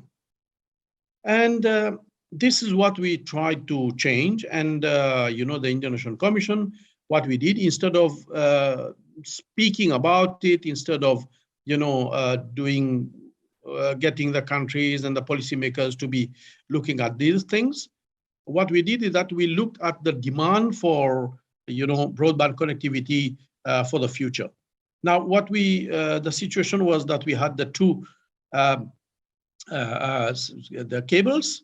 One is nearly 25 years of age. It's nearing, being nearly outdated, but it's still working. And the other one was 12 years of age. Both of them, one was 0.8 terabytes, and the other one was 1.28 terabytes. And we all know that the demand for connectivity and broadband connectivity was increasing exponentially. And we had to make provision also for, the latest technology in terms of broadband connectivity. And we had to bring in new infrastructure. So we tried to initiate many studies, etc. But finally, in 2016, we did a feasibility study for establishing, new infrastructure. And then we came up with some principles. And some of the key principles was to ensure that there is no single dominant player in the consortium which we worked on. And we did the financial studies, we did the market studies, we did all the technical studies, etc. And then we demonstrated that, there was, the market was still very large. And then we invited private sector companies, which are in the area, but not really accessing broadband connectivity from the countries, from the region. And then we got a consortium to be done. So initially, what we did is that initially the IOC, the International Commission, was leading the project formulation, the studies, etc. And then when we selected the key private sector partners, and then we signed a sort of an MOU. And we agreed on the principles. Based on the principles that we agreed in the MOU, we then left and accompanied the consortium to design the project and then establish the cable. And in March last year, we finally succeeded in establishing a new cable where there is no dominant partner, and the existing traditional partners or the traditional operators, they are not in there. So in other words, that the new infrastructure has enabled a democratization of broadband access to the population.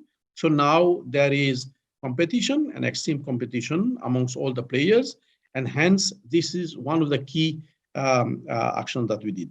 The other key thing that we did what CTU is doing right now, is to sensitize on the need for ensuring that any particular projects that we can do, that we should be having, very specific and very concrete IT components in there, and then see to it that these are being done. Now, in concrete terms, we have tried to develop regional projects, and we are still trying to negotiate so that we can implement those projects. One of the biggest problem of small island developing states is that, when it concerns, for example, connecting countries in a continent, so you have to build roads, railways, that's easy. And you see that there are lots of funding that comes in to these kind of projects. But when we are small island developing states, when we're trying to get ourselves connected, like for example, maritime connectivity, etc., then we get much difficulty in getting partners. So I think one of the very important, and I would like to take it as a takeaway, one of the very important actions that I strongly believe that we have to do is to team up as part of SIDS and SIDS advocates to collectively look at how well we are doing in terms of accessing or in terms of benefiting from development partners, development aid and or partnerships in order to improve on various aspects of connectivity. And in this, I think that one thing that we could do is to work out on a sort of an observatory on the key elements that could help us to guide us on how well we are doing in terms of connectivity and in terms of internet penetration and in terms of providing, services that are needed without, spending long queues and without going, to far away services, etc. So, in fact, what we see is that there are, the private sector is playing the game only if there is funding opportunities, not elsewhere. So I would say let's have a sort of a takeaway and a joint action that we can put on the table, that we can get other partners to join us and then work collectively for all the SIDS in terms of accessing to development funds, but also work on an observatory on a defined set of indicators that would help us to understand whether we are doing very well or how bad we are doing compared to other countries, of course, and then that would help us to guide us where we could go. So that is my takeaway. I would say that there are lots and lots of things that we could do, but given the time limitation, I thought I could just give one example of the concrete action that we did in our region. That the importance of IT should not be underestimated, that there is a need for more work, but I believe that because we are SIDS and the regional organizations working for SIDS, we are not in a better place to negotiate for development fund. So I think this is an area where we could be working together so that we can,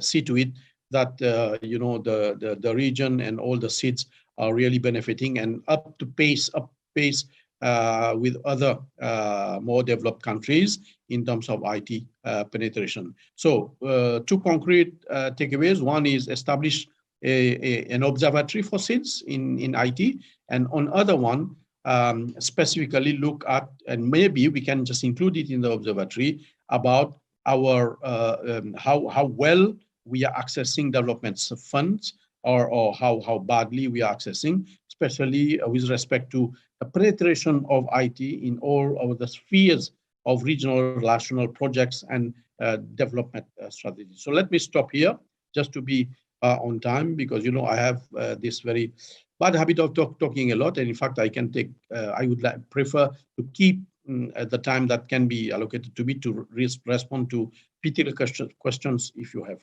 So thank you very much again, CTU, for inviting the IOC. Thank you. Yes, thank you. Thank you so much, Mr. Mohabir. I think some of the points that you touched on there are not unique to your SIDS environment. I think it's also issues that we in the region here also grapple with in terms of funding. Funding is always an issue. And then how do we measure our progress, and how can we continue to develop systems that can monitor and that we can continue to show improvements based on real measurements and real statistics that we take. So that's a key point. And I think one of the other key points that you raise in terms of certainly in terms of ICT being so strategic and a key pillar for social development and economic development, that it's almost impossible to ignore it. And you all have recognized that and made steps in sort of demonopolizing the market and creating an environment for competition, which I think was very, very important when you start looking at progressing and fostering development in the region. And perhaps a next important point is bringing in and involving the private sector in the development. The private sector is a key stakeholder, and I think they cannot be left out of the ICT environment, and certainly can't be left out of the development agenda. So thank you very much for those points. We would now like to move on to our second presenter, Mr. Andrea Giacomelli, from the Pacific E-commerce Initiative, to give us, I guess, an update on the Pacific E-commerce Initiative. I'd like now to turn over to Mr. Giacomelli. Thank you, Chairman, and good morning, good afternoon, good evening, everyone. Yes, this is Andrea Giacomelli from the Pacific Island Forum, and I am the technical lead of what we have called Pacific E-commerce Initiative, which is an initiative which tries to improve e-commerce readiness across the region. I have prepared a short presentation to give you an update on this initiative. I hope you can see the presentation.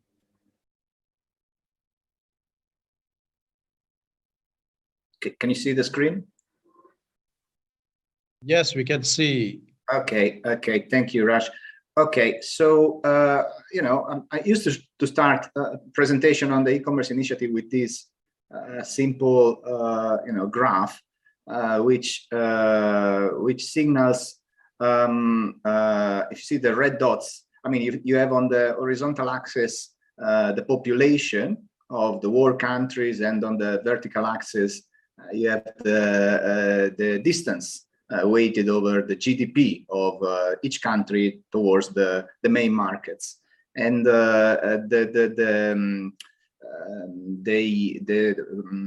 green triangles are the Caribbean countries, whereas the red dots are the Pacific Island countries. And you can see that on average and as a group, really the Pacific Island countries are really the smallest and the most distant grouping of SIDS in the world. And obviously, because of this peculiar feature, it is obvious that reducing the tyranny of distance and pursuing development opportunities that can be less affected by our small size, it's really a priority for Pacific Islands. And this is why actually e-commerce was included as a priority of our Regional Aid for Trade strategy, which was endorsed back in 2020 by our trade ministers. Essentially, e-commerce allows businesses to use these virtual channels to connect with clients and with other business across the world. And by doing so, it reduces the investment costs to start a business or to operate it. And more importantly, it reduces the impediments to growth, which are generated by physical distance. In fact, for some, if you think about the services sector, for some services, this tyranny of distance can be completely eliminated. You can think about, a smart web designer in a remote Pacific island who, if he is connected with a reliable ICT network and if he has the right skills and education, and nowadays he can compete on par through global e-commerce platforms with graphic designers that are located in in major metropolis across the world, like New York or Sydney or Paris.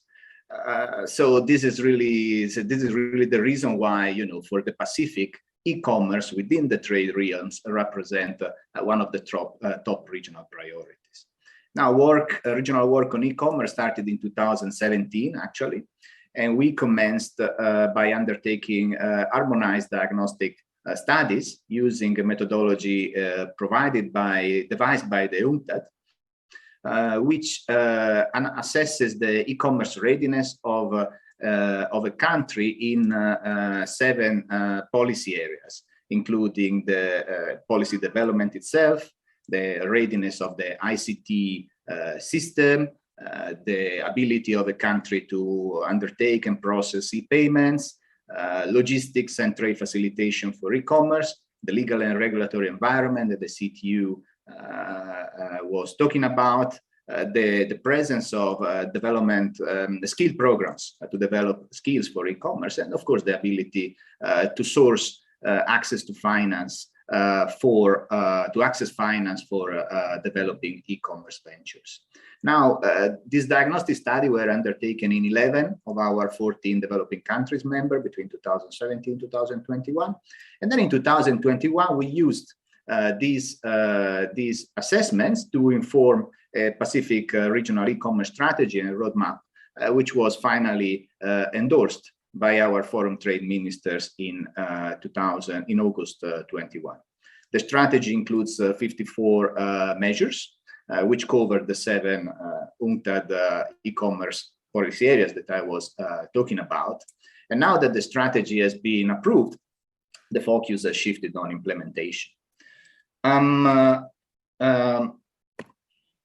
As you can see, this is what this next slide provides a simplified overview of what we are implementing so far together with our different partners in each of the policy area.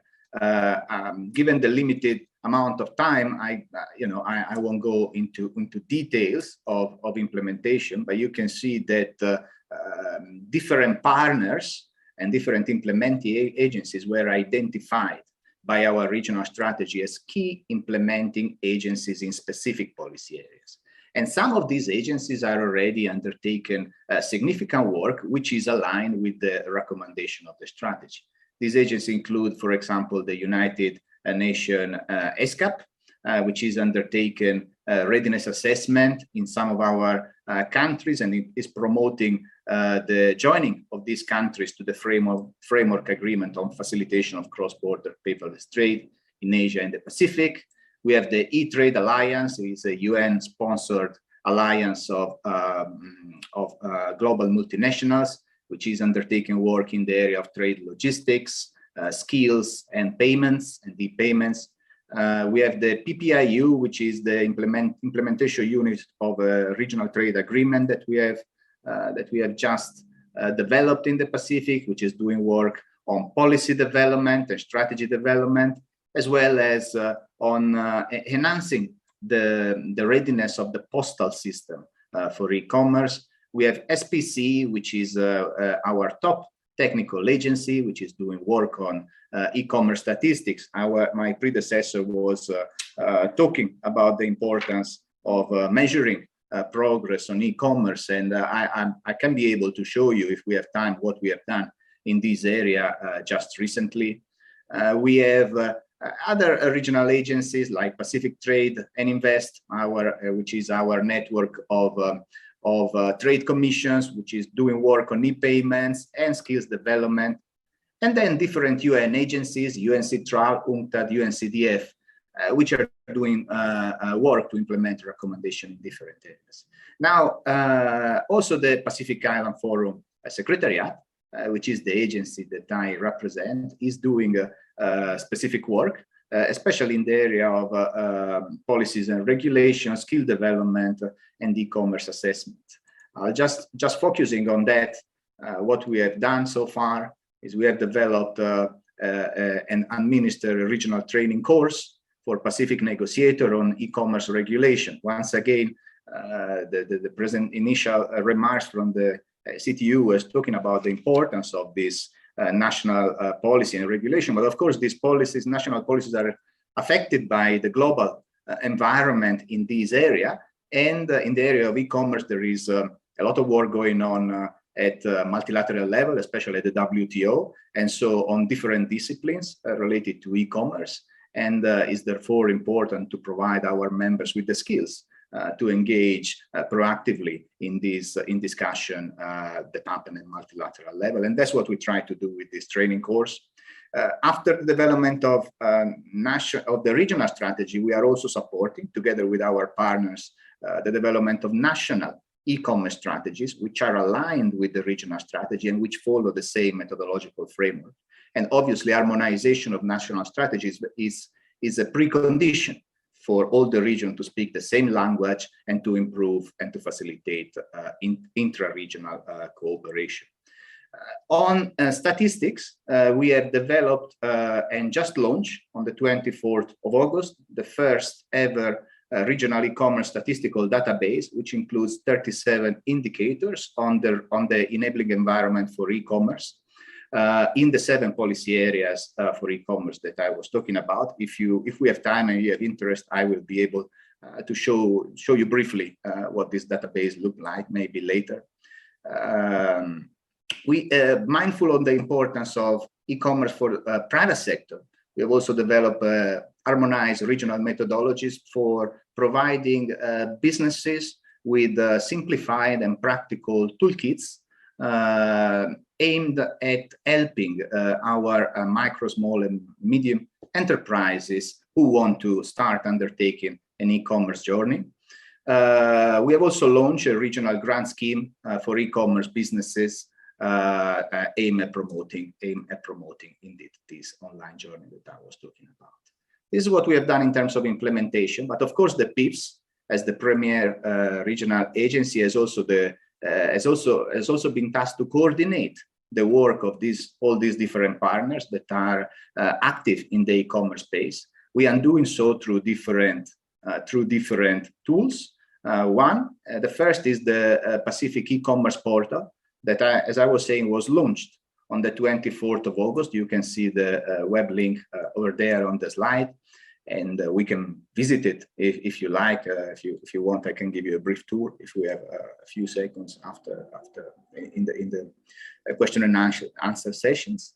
But so this e-commerce portal serves as regional repository of e-commerce information in a number of different fields, including the monitoring evaluation of the actions that our implementing partners are doing to implement the Pacific Regional e-commerce strategy and roadmap, as well as the statistic database on e-commerce readiness of our members. We are also in the process of establishing a small e-commerce unit at the PIFs, which will, amongst other things, manage and upgrade regularly our e-commerce, regional e-commerce portal, but it will also serve as secretariat to a regional e-commerce committee whose member will be indeed the e-commerce focal point of the different countries. I think I'll close it here because my 10 minutes have elapsed. And so with that, I'll give it the floor back to you, and happy to join the question and answer sessions as required. Thank you. Yes, thank you. Thank you so much, Mr. Giacomelli. I think you've given us a very, very comprehensive overview of your initiative with respect to the e-commerce and creating that's the digital economy from your inception all the way through to implementation, and now using the platform, you know, to measure and to progress the development of your e-commerce in environment. So we're thankful, and we look forward to some questions from our audience as we go along. We'll hold the questions for a while until we hear from our third speaker, and he is Mr. Rodney Taylor, the Secretary General of the CTU, and I turn it over to you, Mr. Taylor. Thank you very much, Gary. I'll just pull up my presentation here. Thanks for the opportunity to present on a regional initiative from this side of the world. And today I'm going to talk a bit about the CARICOM single ICT space, what that's about and what it means and how it benefits the region. And what the CARICOM, and we're all familiar, or most of us will be familiar with the whole idea of CARICOM itself and the group of countries that form CARICOM. And of course, the idea is to promote cooperation amongst the small states within this, the Americas region, mostly in the Caribbean Sea, and of course, touching on mainland Guyana and Suriname. And beyond ICT, there are a whole set of other frameworks of cooperation, including education, travel, etc., security, from which the CARICOM heads of government cooperate. So the single ICT space is meant to provide an ICT-enabled foundation for enhancing both CARICOM's functional cooperation and fulfilling the social, cultural, and economic imperatives of the region. What it means really is that I talked about cooperation, but at a practical level, how do countries cooperate? How do they share systems, share infrastructure, in particular around information and communication technology, to improve the lives of citizens in the Caribbean, to facilitate cultural exchanges, and to drive business and trade within the region. So the CARICOM heads of government, which basically is the highest decision-making body of the CARICOM community, in 2014 gave a direction to establish this CARICOM single ICT space. Again, to encourage investment and production in the sector and to bring technology to the people. The space included, or the concept included, cybersecurity safeguards. So again, moving harmoniously from one CARICOM country to the next, setting common policies and legislation around cybersecurity. Mobilization of resources to fund the development of the ICT sector. Of course, bringing developmental funds to support private-public partnerships to invest in networks and help to improve the capacity of our networks regionally.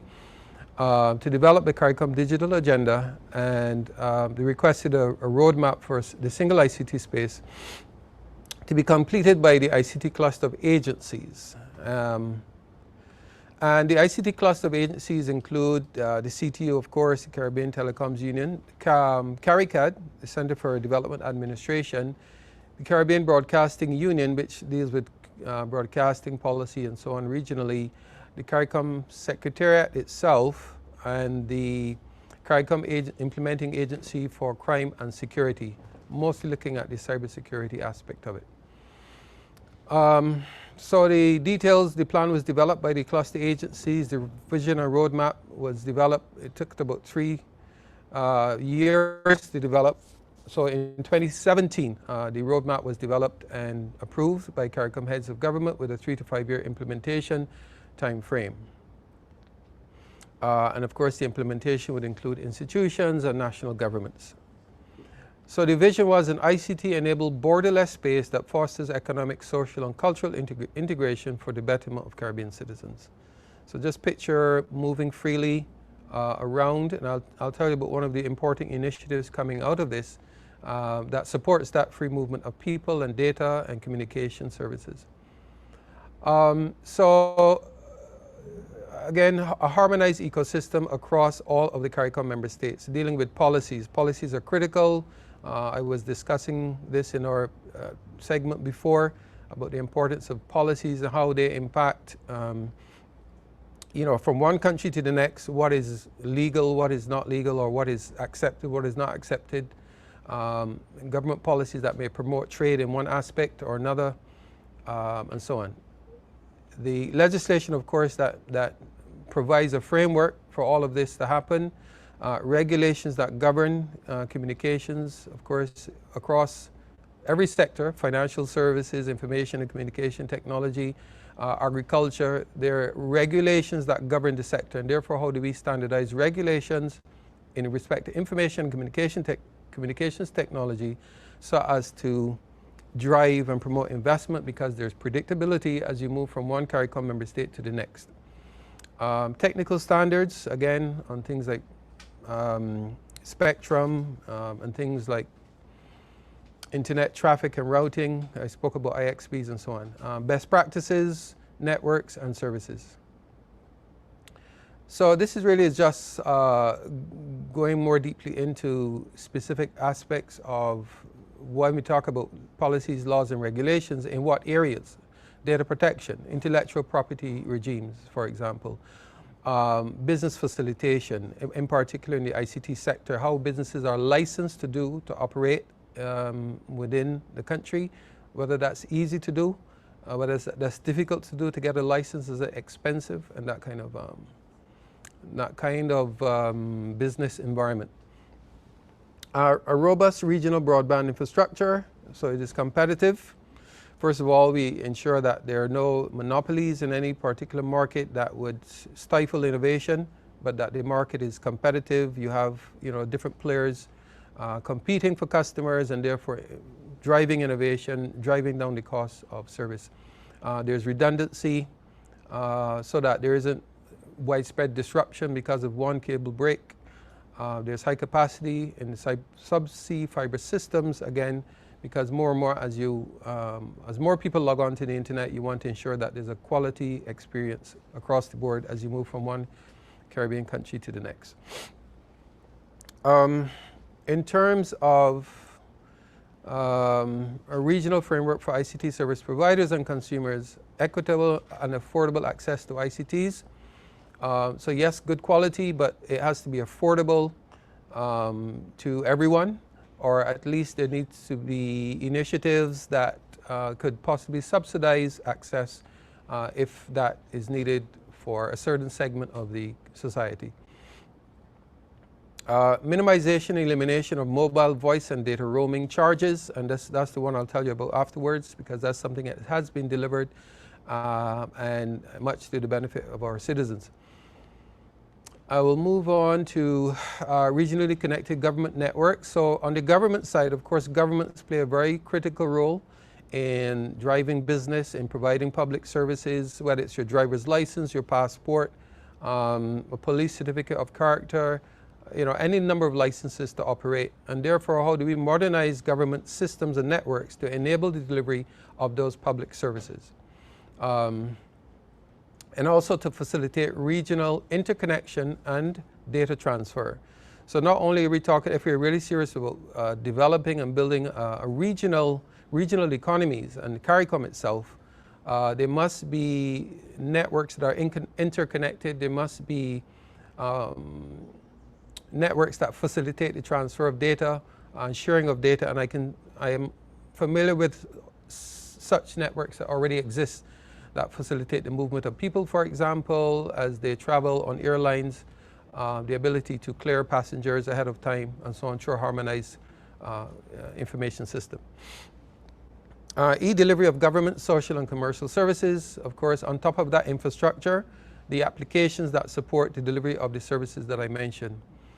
Regional security, collaboration, and management, regionally harmonized cybersecurity policy framework. So cybersecurity underpins all of this so that it is done in a harmonized and secure manner.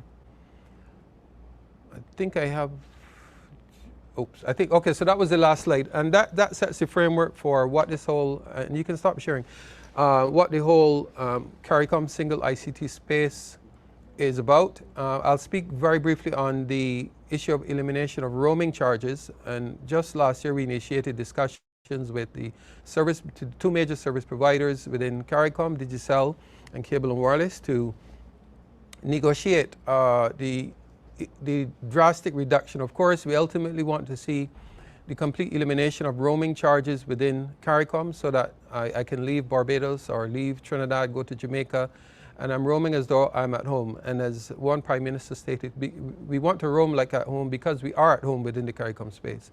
And therefore, we don't want to be to have bill shock, to come back home from our travels within CARICOM and have to face exorbitant fees on mobile data roaming or mobile calls or SMS messages.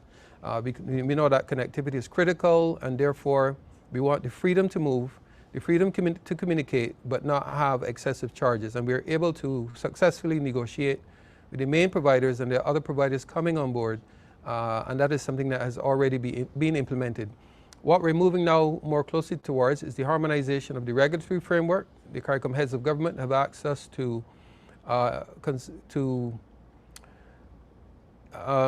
make recommendations on the implementation of a single regulator within CARICOM, again, to give effect to the freedom of movement and to drive further investment within the sector and to improve the ease of doing business for those operators within the region. So I'll stop there for now, but that's the concept of the single ICT space, and that is one specific deliverable, I think, that has redounded to the benefit of our Caribbean citizens.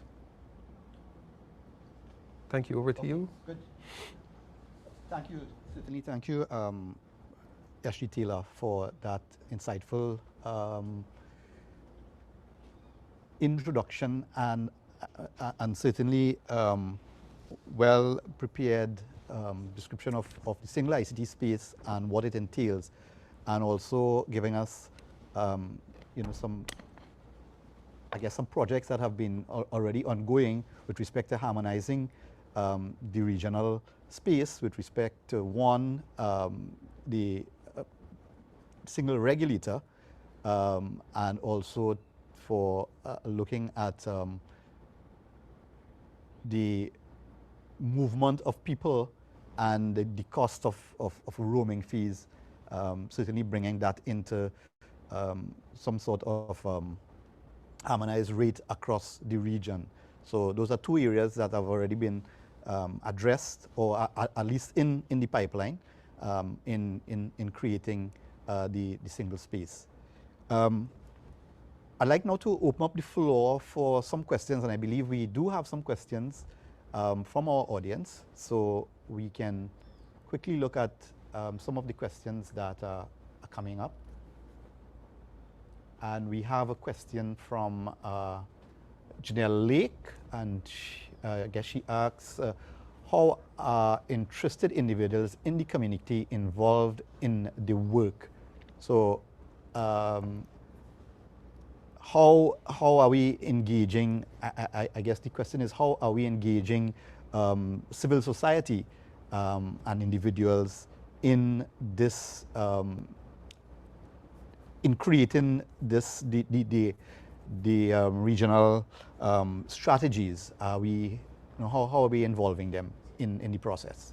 And maybe I can start with Mr. Mohabir to advise in their environment how they've been able to engage the public. Okay, first of all, I'd like to make some comments, in fact, 4 comments, and not necessarily responding to your specific questions. But I think after hearing the presentations, I think there are a few things that we have to bear in mind. And I think the opportunity that you've given in this sort of seminar should bring us there. First, I think the different SIDS region like IOC, Caribbean, even Pacific are so different that the strategies for regional integration and how IT could contribute to regional integration will vary definitely. But I think this is where we can learn from. And I was really impressed by the last presentation that was made in terms of how the Caribbean region, it's like, they all agree that they will be integrated through IT. So that's my first point. Second point, I think that, yes, I saw a question where it is saying that, do we need to have a sort of a plan, etc., and then get to implement certain things? And I believe this is where exactly in our region, we are doing it differently. Instead of having a regional strategy and policy, we are trying to come up with regional tools and mechanisms from a bottom-up approach. The island states are so small, and their traditional markets are in Europe, here and there, and we're trying to get linked to Africa, African countries. So the strategy cannot be the same. So I think this is the second thing. Now, I think I'd like to come to a point that we have the tendency to bring in the population only on economic grounds. And I think this is where we'll have to rethink and think a bit differently. Let me give you one example. You see, as small and developing states, we have very small land area, but very large EEZs. How does each of the SIDS ensuring surveillance and control of their EEZ zones? How? And what I have seen, I haven't yet looked at, for example, in the Caribbean and Pacific region, but what I've seen is that if you do not use IT, then I'm sorry, you cannot claim sovereignty on your EEZ because others are doing whatever they want in the oceans. We've tested that. So we have to look IT not from the perspective only on how it is building, bringing benefits to the population and how you're involving the population. And I think the way to involve the population, and what that we've done, is that we organize seminars and all sorts of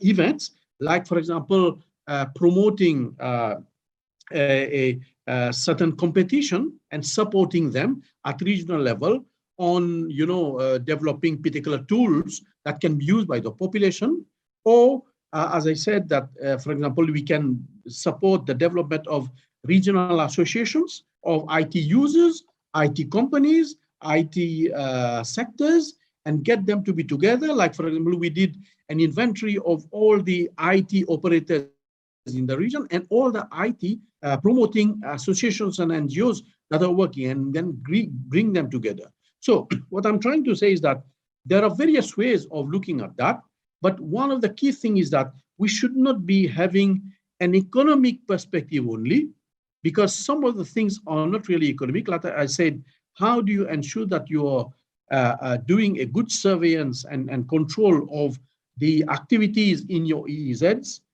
This, you will not be able to really get the people on board, but the people impacted. Mauritius, the country where I stay, for the last 2 years, 6 vessels got stuck in the coral reefs just a few kilometers from the coastline. And one of them, you may be hearing that, it is Wakashu. Now, we have to see to it, and this is one of the strategies and actions that we are undertaking. How do we get the countries? And the problem is that normally the responsibility for the surveillance of the of the EEZs, etc., is under the responsibility of either Prime Minister or the President. So it's very high level. These are the regalian responsibility of a state linked to sovereignty. And it's very difficult to dialogue with them and get them to change the way they're looking at these things and tell them that, you're not doing it well because, all the drugs are coming through and you're not using the best technologies to be able to track them. And how do you track them? How do you track all the vessels in the region? For example, in the Western Indian Ocean region, we have 5,000 tanker trips of oil, a total amount of 600 million tons of oil passing just close by. Just imagine the risk that makes. So we have to look at it from the perspective of, at the end of the day, what is the end objective? And the perspective should not be just economic. It should be the overall, as you said very well, Chair, is social, the environmental, and also economic as well, but in an integrated manner for the benefit of the people. But at the same time, things like how do you control your EZ? You cannot claim it, whether it is economic, social, or whatever. It's, it's highly, I don't know whether it is political or what it is, but it's highly, and that the way we should be using, for example, and that's, I think, where the regional role is, at least for our region, is, for example, how do we establish a mechanism with the use of new technology to track the movement of all the vessels who are fishing. So, for example, establish VMS, national VMS, regional VMS, and then look at, what they are doing. And I can tell you, even in here, we are establishing these things and trying to get all the key stakeholders is not easy. I'm sorry I was a bit long, but I thought it's very important to do that. But the last point I'm making, is that I do agree. And in fact, we've already agreed on a regional framework for the cable security, because this is becoming a major issue now. The cable security, because the cable security is an infrastructure which links many countries. And you can, plug in things to look at what's happening from everywhere, anywhere. And that is in nature a regional infrastructure. So one country cannot say, I'm controlling that. It can be coming from somewhere else. Let me stop here. I will be very happy to take other questions. Sure. Thank you. Thank you so much for elaborating and giving us, some additional information regarding your thoughts on the other presentations as well. I would like to also raise that question with Mr. Giacomelli with respect to, involvement of the private sector and the population at large in terms of coming up with your strategies.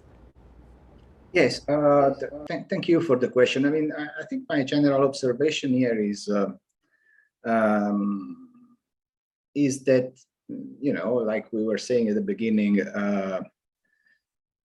I think COVID possibly has helped very much in improving the way we do things and making it easier to involve more people, to involve them more deeply, and to through that making regionalism something deeper in the Pacific than it was before. As you were seeing from the first graph that I was showing in my presentation, I mean, we are small and we are far from the market, but we are also very far from each other, much farther, and we are also very far internally. Each country is an archipelago of, many of our member countries are archipelagos of different islands, up to 100 islands, and 70% of our population is still rural. So, to be honest, if we were to develop the same strategy before COVID, the process of consultation would have been much more limited at national and regional level, and eventually we would have held probably a physical regional validation workshop made up of a few lucky representatives who would have been flown from their island state at high cost and would have validated the strategy, which then would have been endorsed by ministers.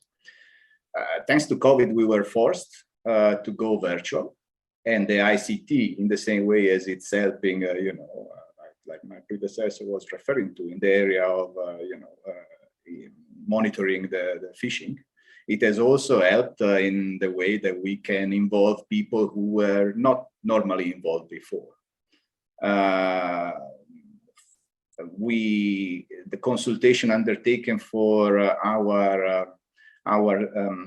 regional strategy were based on focus groups, all undertaken virtually, different focus groups, including donors, including private sector representative, including non-government organizations.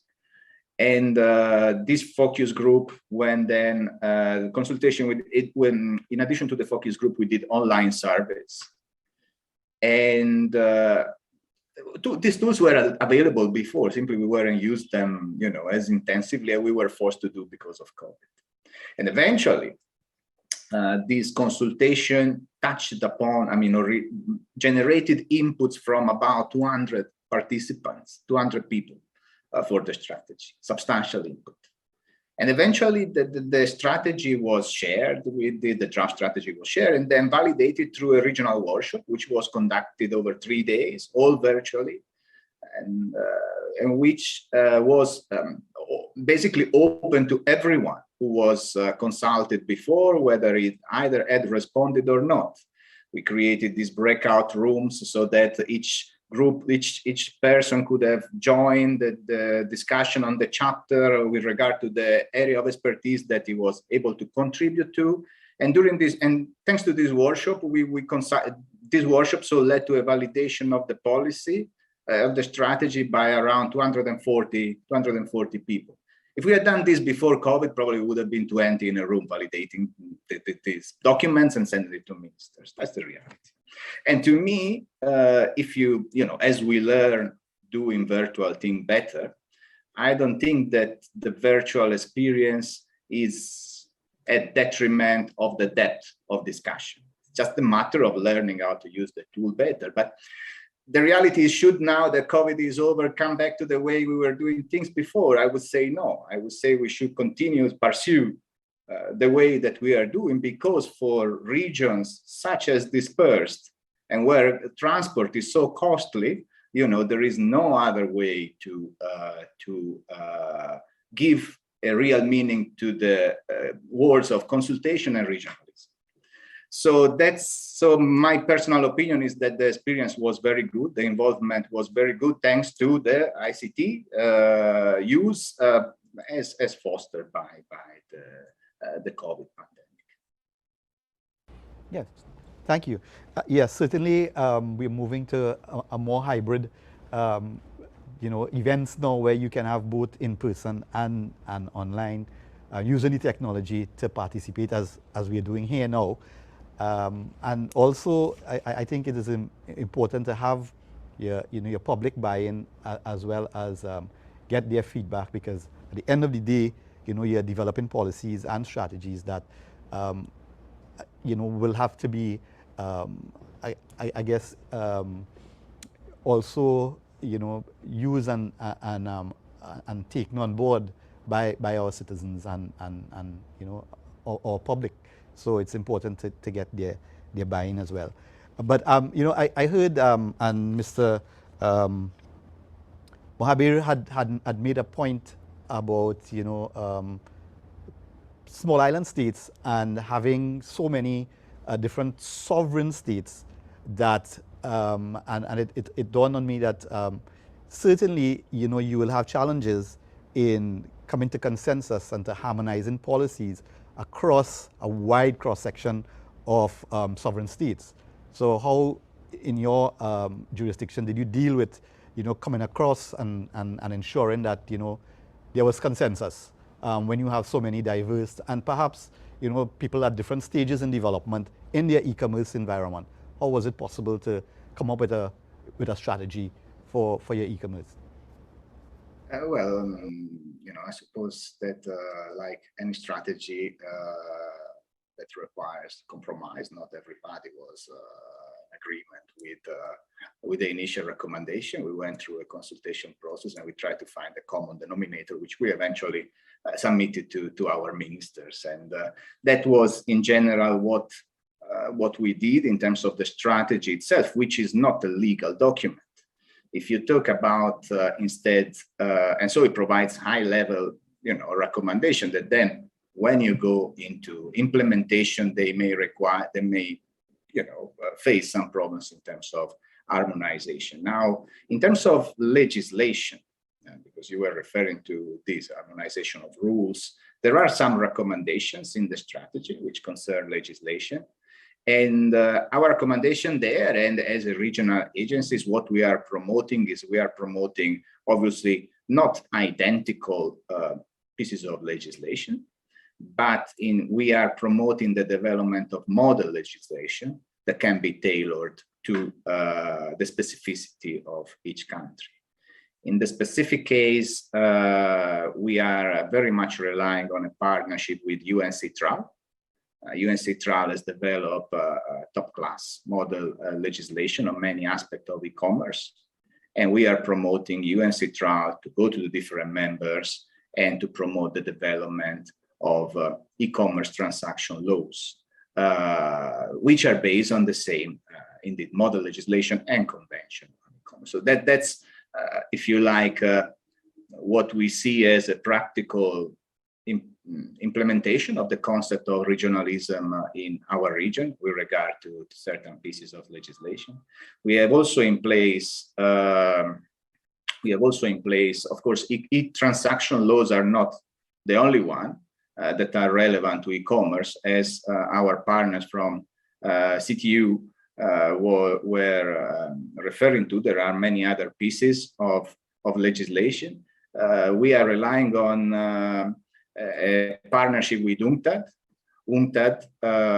which is the depository of some type of model legislation in certain areas, competition, for example. And through that partnership with UNCTAD and UNCTRAL, we are trying, to promote model legislation in the various different areas of e-commerce. We are at a very good stage to do so, because in many areas we don't have actually any legislation in the Pacific. If I can just share for a second this table, you can see the main type of e-commerce related legislation that we have. You see, and on data protection and privacy, none of our countries, 0%, have legislation in place. On e-transaction, just 21% of our members. Cybercrime, 43%. And consumer protection, which is a traditional type of legislation and just needs to be updated, is 57%. So we feel that, through an approach that is based on model legislation in a setting where not many of our countries don't have legislation as yet. So that can be the way forward. Thank you.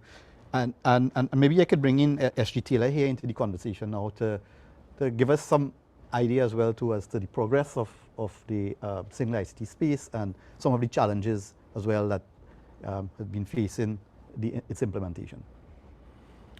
Well, some of the speakers touched on this. Anytime you're dealing with sovereign member states and trying to create harmonization, especially in areas like legislation will always be national. They're passed by national parliaments, and therefore the extent to which there's the political will to implement and agree and stick to those decisions in terms of how that single space is implemented through same legislation or similar or as close as possible. As you move from one country to the next, then that will support the successful implementation. We saw the political will in terms of the elimination of roaming charges. That would not have been done without political support, without negotiation at the highest level with the operators, and therefore it is a clear demonstration of what can happen when there's the political will to cooperate and work together as a region. I just wanted quickly to touch upon the issue of consultation. Of course, this forum itself, I spoke about the CARICOM single ICT space, but we also have a Caribbean Internet Governance Policy Framework. That is as a result over many years of consultation across the board. These IGFs are open to the public. We encourage widespread participation across all the different areas on security, on data protection, infrastructure development, all of that. So we encourage, and that is why it will always be open, it will always be free.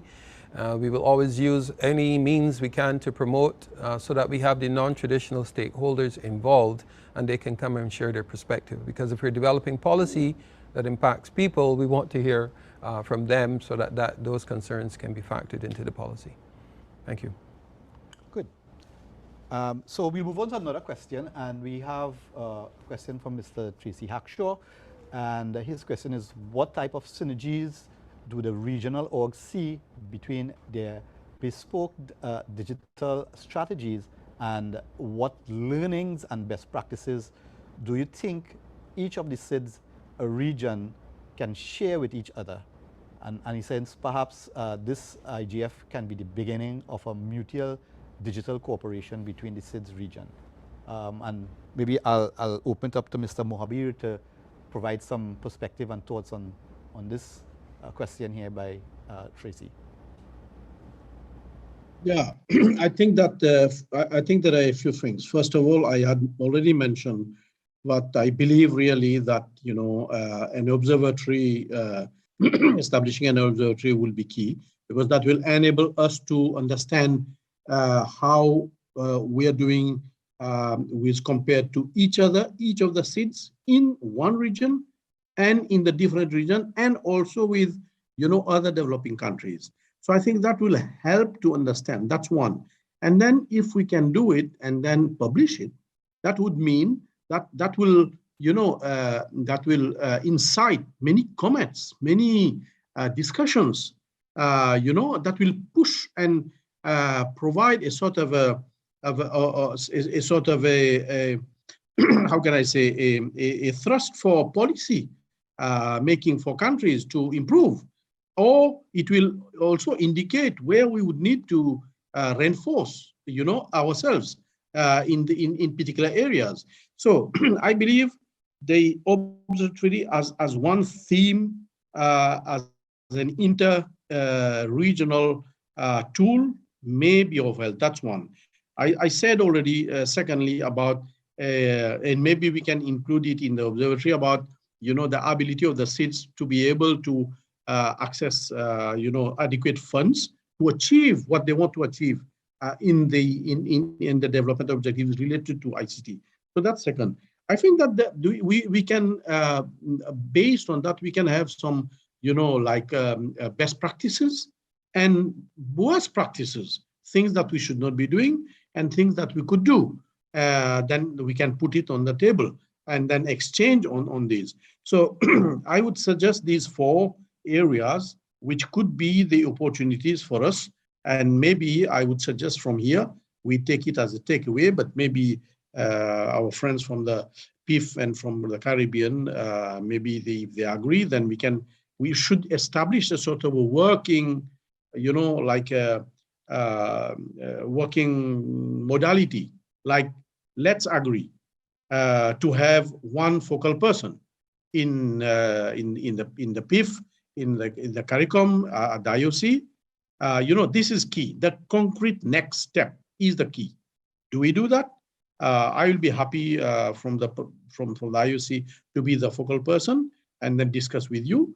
And then, of course, we would need to agree on whatever we propose, and then identify the key means with which we can do that.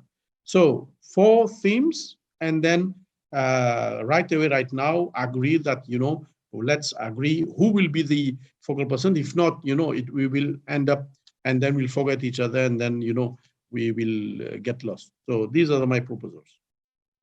Good. I'd like to bring in SG Taylor on this conversation, since you raised the Caribbean aspect of it as well.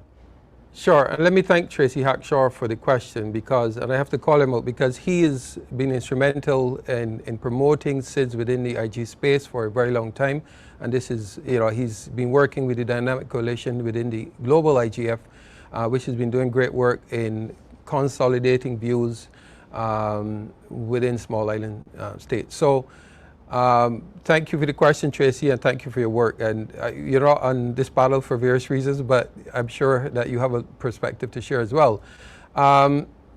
Minister Ishmael from Barbados this morning spoke about a conference in Barbados in 1994 focusing on small island developing states. Coming out of that, a Barbados Plan of Action, and then subsequent meetings in Mauritius, etc., that brought these small island states together. And there were, even the ITU itself had a specific plan of action in terms of strengthening the ICT infrastructure within small island developing states. I think we have to leverage even this forum and the relationship going forward to make our voices heard within the International Telecoms Union. I would like to see more resolutions tabled in the name of small island developing states. Same for the Internet Cooperation for Assigned Names and Numbers. They in fact have started a survey on how they can improve participation of SIDS within the ICANN policy development process. Within the regional registries and so on, we want to see that. So I think we should leverage our numbers. Of course, is the upcoming ITU plenipotentiary. I think we should never miss an opportunity like that to come together as SIDS on the ground where we are, and to ensure that we're supporting common positions in our common interests. Over to you, Gary. Thanks. Yeah, thank you, SG. In the interest of time, we'll move on to another question. We have a question here from Mr. Nigel Casimir, and it's a question to all the panelists. What do you see as the biggest challenges to adoption and growth of e-commerce and digital economies in your region? And he pointed out things like access to infrastructure, or is it digital skills, or drawing a business case, developing a business case, and to drive entrepreneurship. So I'll ask Mr. Giacomelli to start off on his response to this question from Nigel. Thanks, and thanks, Nigel, for the question. I mean, I'm a little bit hesitant to spot one challenge, because the approach that we use for e-commerce, digital trade, is indeed an approach that recognizes, 7 policy areas that needs to be dealt with, and within each area you have obviously constraints that prevent e-commerce to flourish. If I were to say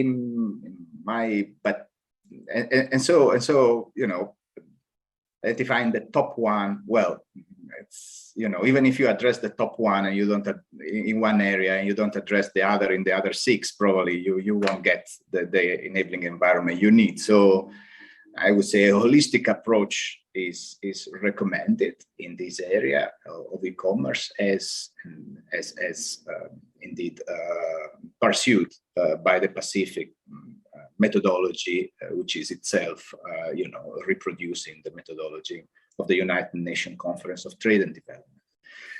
If you want my personal opinion on the Pacific, things that we notice is obviously we have done progress on ICT itself. So we have underwater cables that connect most of our islands, but unfortunately, most of the time the good connection arrives just at capital city. As I was saying, since we have 70% of the population which is still in rural area, then the last mile connectivity, or the next step of the next mile of the connectivity, is important if we want everybody to partake in the benefit of digital trade. So I think in the ICT area, that's the topic now, the main topic. Not that we have a great connection even to the capital city, but still, if you look at the most important gap, probably now is last mile connectivity in that area.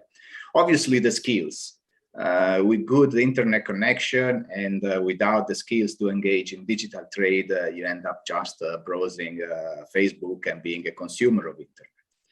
And by the same token, if you have a good skill and very bad internet connection, you can still be able to set up a business. We have examples in the Pacific of very successful businesses leveraging e-commerce and being able to sell across the world from countries that have the worst connectivity.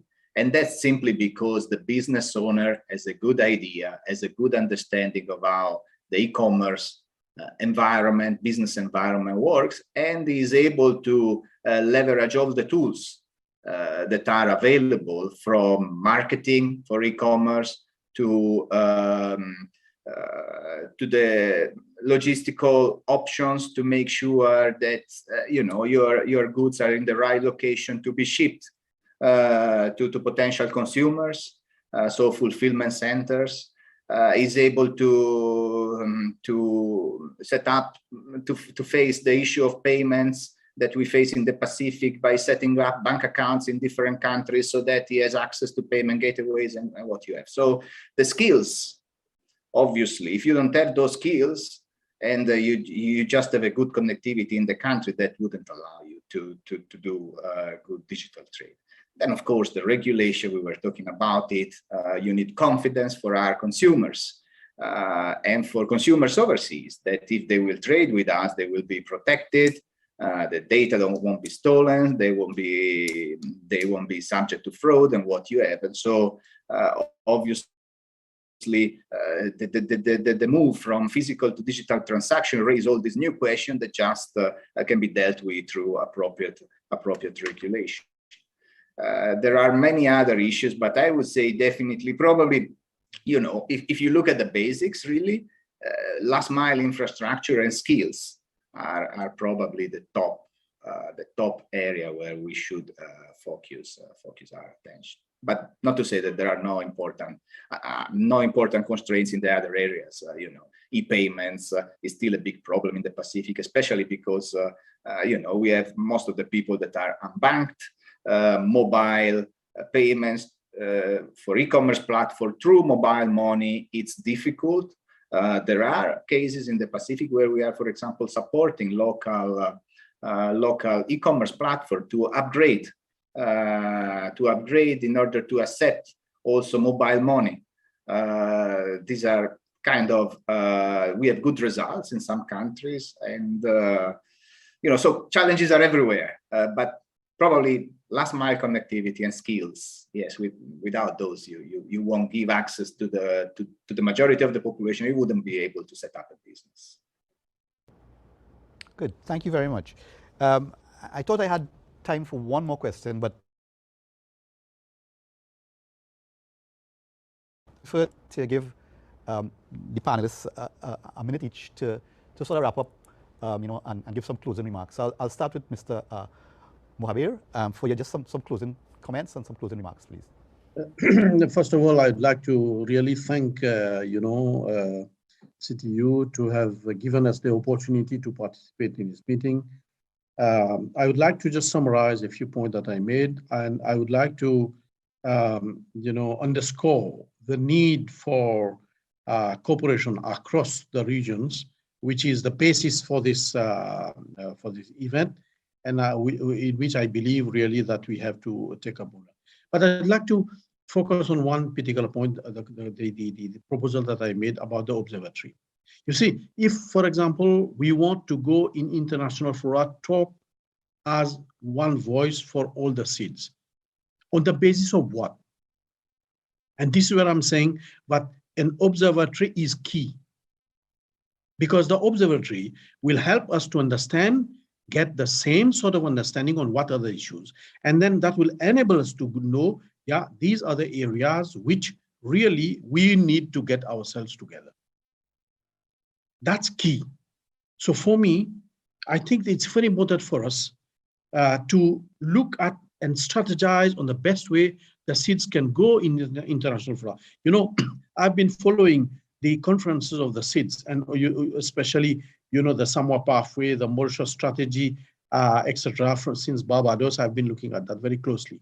And what do we see? On many of the issues that we bring in the international front, we have the tendency to be maybe a bit generic. And at the end of the day, our proposals as SIDS, don't even go far. Fortunately, we have the UN agreeing that every decade to hold a conference for the SIDS. And I think we have to see to it how we can collaborate, all the three regions, how we can collaborate to provide the inputs in order to give the substance that is needed for us to be speaking as one voice. Let me stop here. Thank you. Thank you. Again. Thank you. I'll now ask Mr. Giacomelli to make some closing remarks.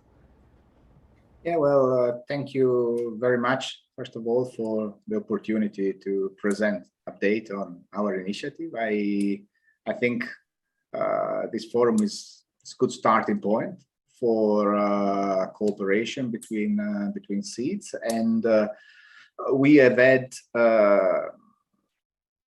other regional initiatives in different areas. We are running a regional initiative, for example, on quality infrastructure, so standards and conformance in the Pacific. And we are really much enjoying mentoring and cooperation with CrossQ, which is the Caribbean agency for quality. So we really value practical example of regional cooperation, and probably I could close my remarks by supporting that idea. Let's start practically. Let's identify contact point in the 3 sub-regions, and let's move on practical examples, on practical way of cooperating whenever we can, because obviously in the Pacific, we are very much aware of the value of the cooperation. We have benefited from it very much in different areas, and we are very keen to continue this process, because our similarities, despite the differences, our similarities are so many that we are sure that through better cooperation, we can sort of leapfrog in some areas, identify, learn by past mistake or past successes of other, and do not repeat the mistake and go straight to successful solution, including in the area of digital trade, e-commerce, and internet governance. So from our side, the idea of starting with contact point in the area of digital trade is a good one, and we are supportive of it. With that, I thank you again, and I wish you a good continuation of this event. Thank you. And last but not least, certainly Ashley Taylor for 1 minute comments. Sure, and I'll be very brief. Very, very interesting discussion. I agree with you, Raj, in terms of the observatory, so that when we go, we know what we are saying. While SIDS itself is not a geographic region, it is not a homogeneous group. I mean, within SIDS, you have economies that are based on oil and gas, on fisheries, on tourism, all kinds of different things. You mentioned protection of the exclusive economic zone. That's clearly a challenge for all of us. I know the ITU has some initiatives around smart seas and so on. So I agree. We need to come together and agree on what are the issues that we can advance together and support each other on. So it's just to find the mechanism for doing that. And I'm here, and let's follow on from this conversation to deliver some meaningful mechanisms for collaboration. Thank you. Good. Thanks all to all our panelists. I thank you all for this very interesting and informative session. And I think we're close to lunch, so I'll pass you back to DJ Anna for closing remarks and taking us to lunch. Yes, thanks so much, Mr. Kalu and Mr. Taylor, and of course, Mr. Mahabir and Mr. Giacomelli for giving us that wonderful, insightful segment. Guys, it's time for us. It's for lunch, actually, and we're going to have some exciting activities lined up for you. We're going to play some games again. We want to know, how much do you know about the Caribbean and small island developing states? Head on over to the engagement page, where you'll find all the contests available for this week. These contests will be available for just a few minutes each day to test your knowledge. How much do you know about SIDS? And how well do you think you know the Caribbean region? Complete the quiz correctly within the 5-minute time frame to win a $100 Amazon gift card. After you've played, just join us right here at 2:30 p.m. as we proceed with the opening ceremony of the first ever SIDS Internet Governance Forum. I'm DJ Anna, and this is the Caribbean Internet Governance Forum. We'll be right back after lunch.